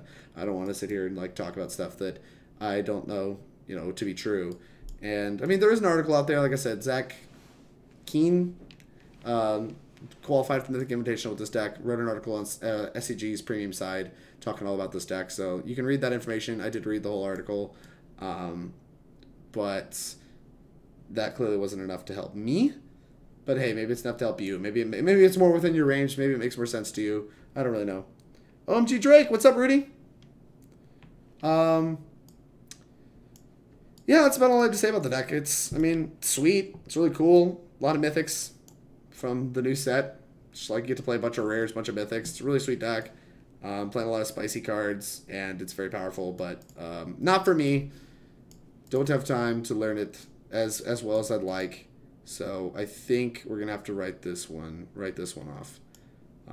But it is doing a lot of stuff that I really, really enjoy, and like I wouldn't write it off for like the Invitational or whatever, like some tournament far in advance. If it turns out that it's going to be a really good player for Standard, even after War of the Spark, then I could start putting in reps in the deck now. But I don't really know for sure. So that'll about do it. Hope you guys enjoyed the content, even though we got bodied, and I came to the conclusion that I'm just not a good enough Magic player to learn this deck in the couple days before Cincinnati to play it. But I mean, it's the honest truth. And I don't know. Maybe you can learn something from that nonetheless. At least, if nothing else, learn that hey, maybe you realize your own limitations and move on. Play Blue Green Nexus. That's next on the list, Rudy. But I need to shill before we close out this particular YouTube video. So if you guys are watching here on Twitch, thank you very much for sticking around. I really appreciate you guys sticking through that. If you have not yet, jam that follow button. It's the easiest way to support me on Twitch, and we'll let you know when I go live. If you're watching on YouTube, jam that subscribe button. It's the easiest way to support me there. It doesn't cost you anything, and we'll let you know when I post more videos on YouTube, which does happen weekly. You may have noticed throughout the stream, there's been a rolling list of sponsors. They sponsor both this stream and Team Nova, so I highly recommend checking out their stuff. We'll talk about Inklin Customs, because she is the woman of the hour. Cincinnati is this weekend. We have our tokens, which you can see my Twitch icon is currently my token. I changed the image to be my token, and I really love it. Absolutely love my token. So if you're gonna be in Cincinnati, come find me. I will have some copies of my tokens. I can like give you some if you need some. I can sign them if that's something you're interested in. But the art is fantastic. If you find all of Team Nova members, they all have tokens. They're all great, and I highly recommend you check them out. I'm going to try to get a full set of Nova tokens myself, and those will probably be the tokens I use for the rest of time because I love the artwork. I'm literally just obsessed with them. So highly, highly recommend. For those of you that cannot make it to Cincinnati, they should be online in her store. I think we were talking to her about that, trying to find out, get a real confirmation on that. Hey, Team Rashaman, how's it going? Trying to get a confirmation on that. But you should be able to order them from her store, which you can find a link to in the comments or in the description below. I'm sorry, in the panels or in the description below if you're on YouTube. So check out her stuff. It's all great. She's done all the artwork for Team Nova, and I have been continually blown away by her work. It is so, so good. So please check out her stuff. Please use her stuff. Her stuff is awesome. Secondly, Mana Traders could not stream without Mana Traders. I talk about them kind of a lot. They are fantastic. We have used both their paper rental service and their online service. I highly recommend checking them out. There's a referral link both in the panel and the description below if you're on YouTube that will give you a link to get started, and you can use the code TeamNovaMTG for 15% off your first 3 months with them. If you are a serious Magic player at all and, you know, like seriously want to win tournaments or whatever it is, PBDQs, GPs, Opens, if you're testing for, you know, whatever it is you're testing for. You can test for F&M. If you're using Moto, if you're using any, I guess they don't really help with Arita, but even if you're using like paper cards, you can just order cards from them, rent cards, you can test out with your buddies if you just don't have access to Moto for whatever reason. Highly recommend their service. Please use. Is great. Hipsters of the Coast is a website, content production website. They do sponsor Team Nova, and we write a weekly column now that is kind of like what we'd play on SCG, but we don't do all of us, and it is posted weekly every Friday. Which actually I need to write my piece for. I'm sorry, that's probably what Rudy's bothering me about. But I need to write my piece for. I'll get that done tonight after I stream. But I will be writing a piece about what I'm going to be playing this weekend.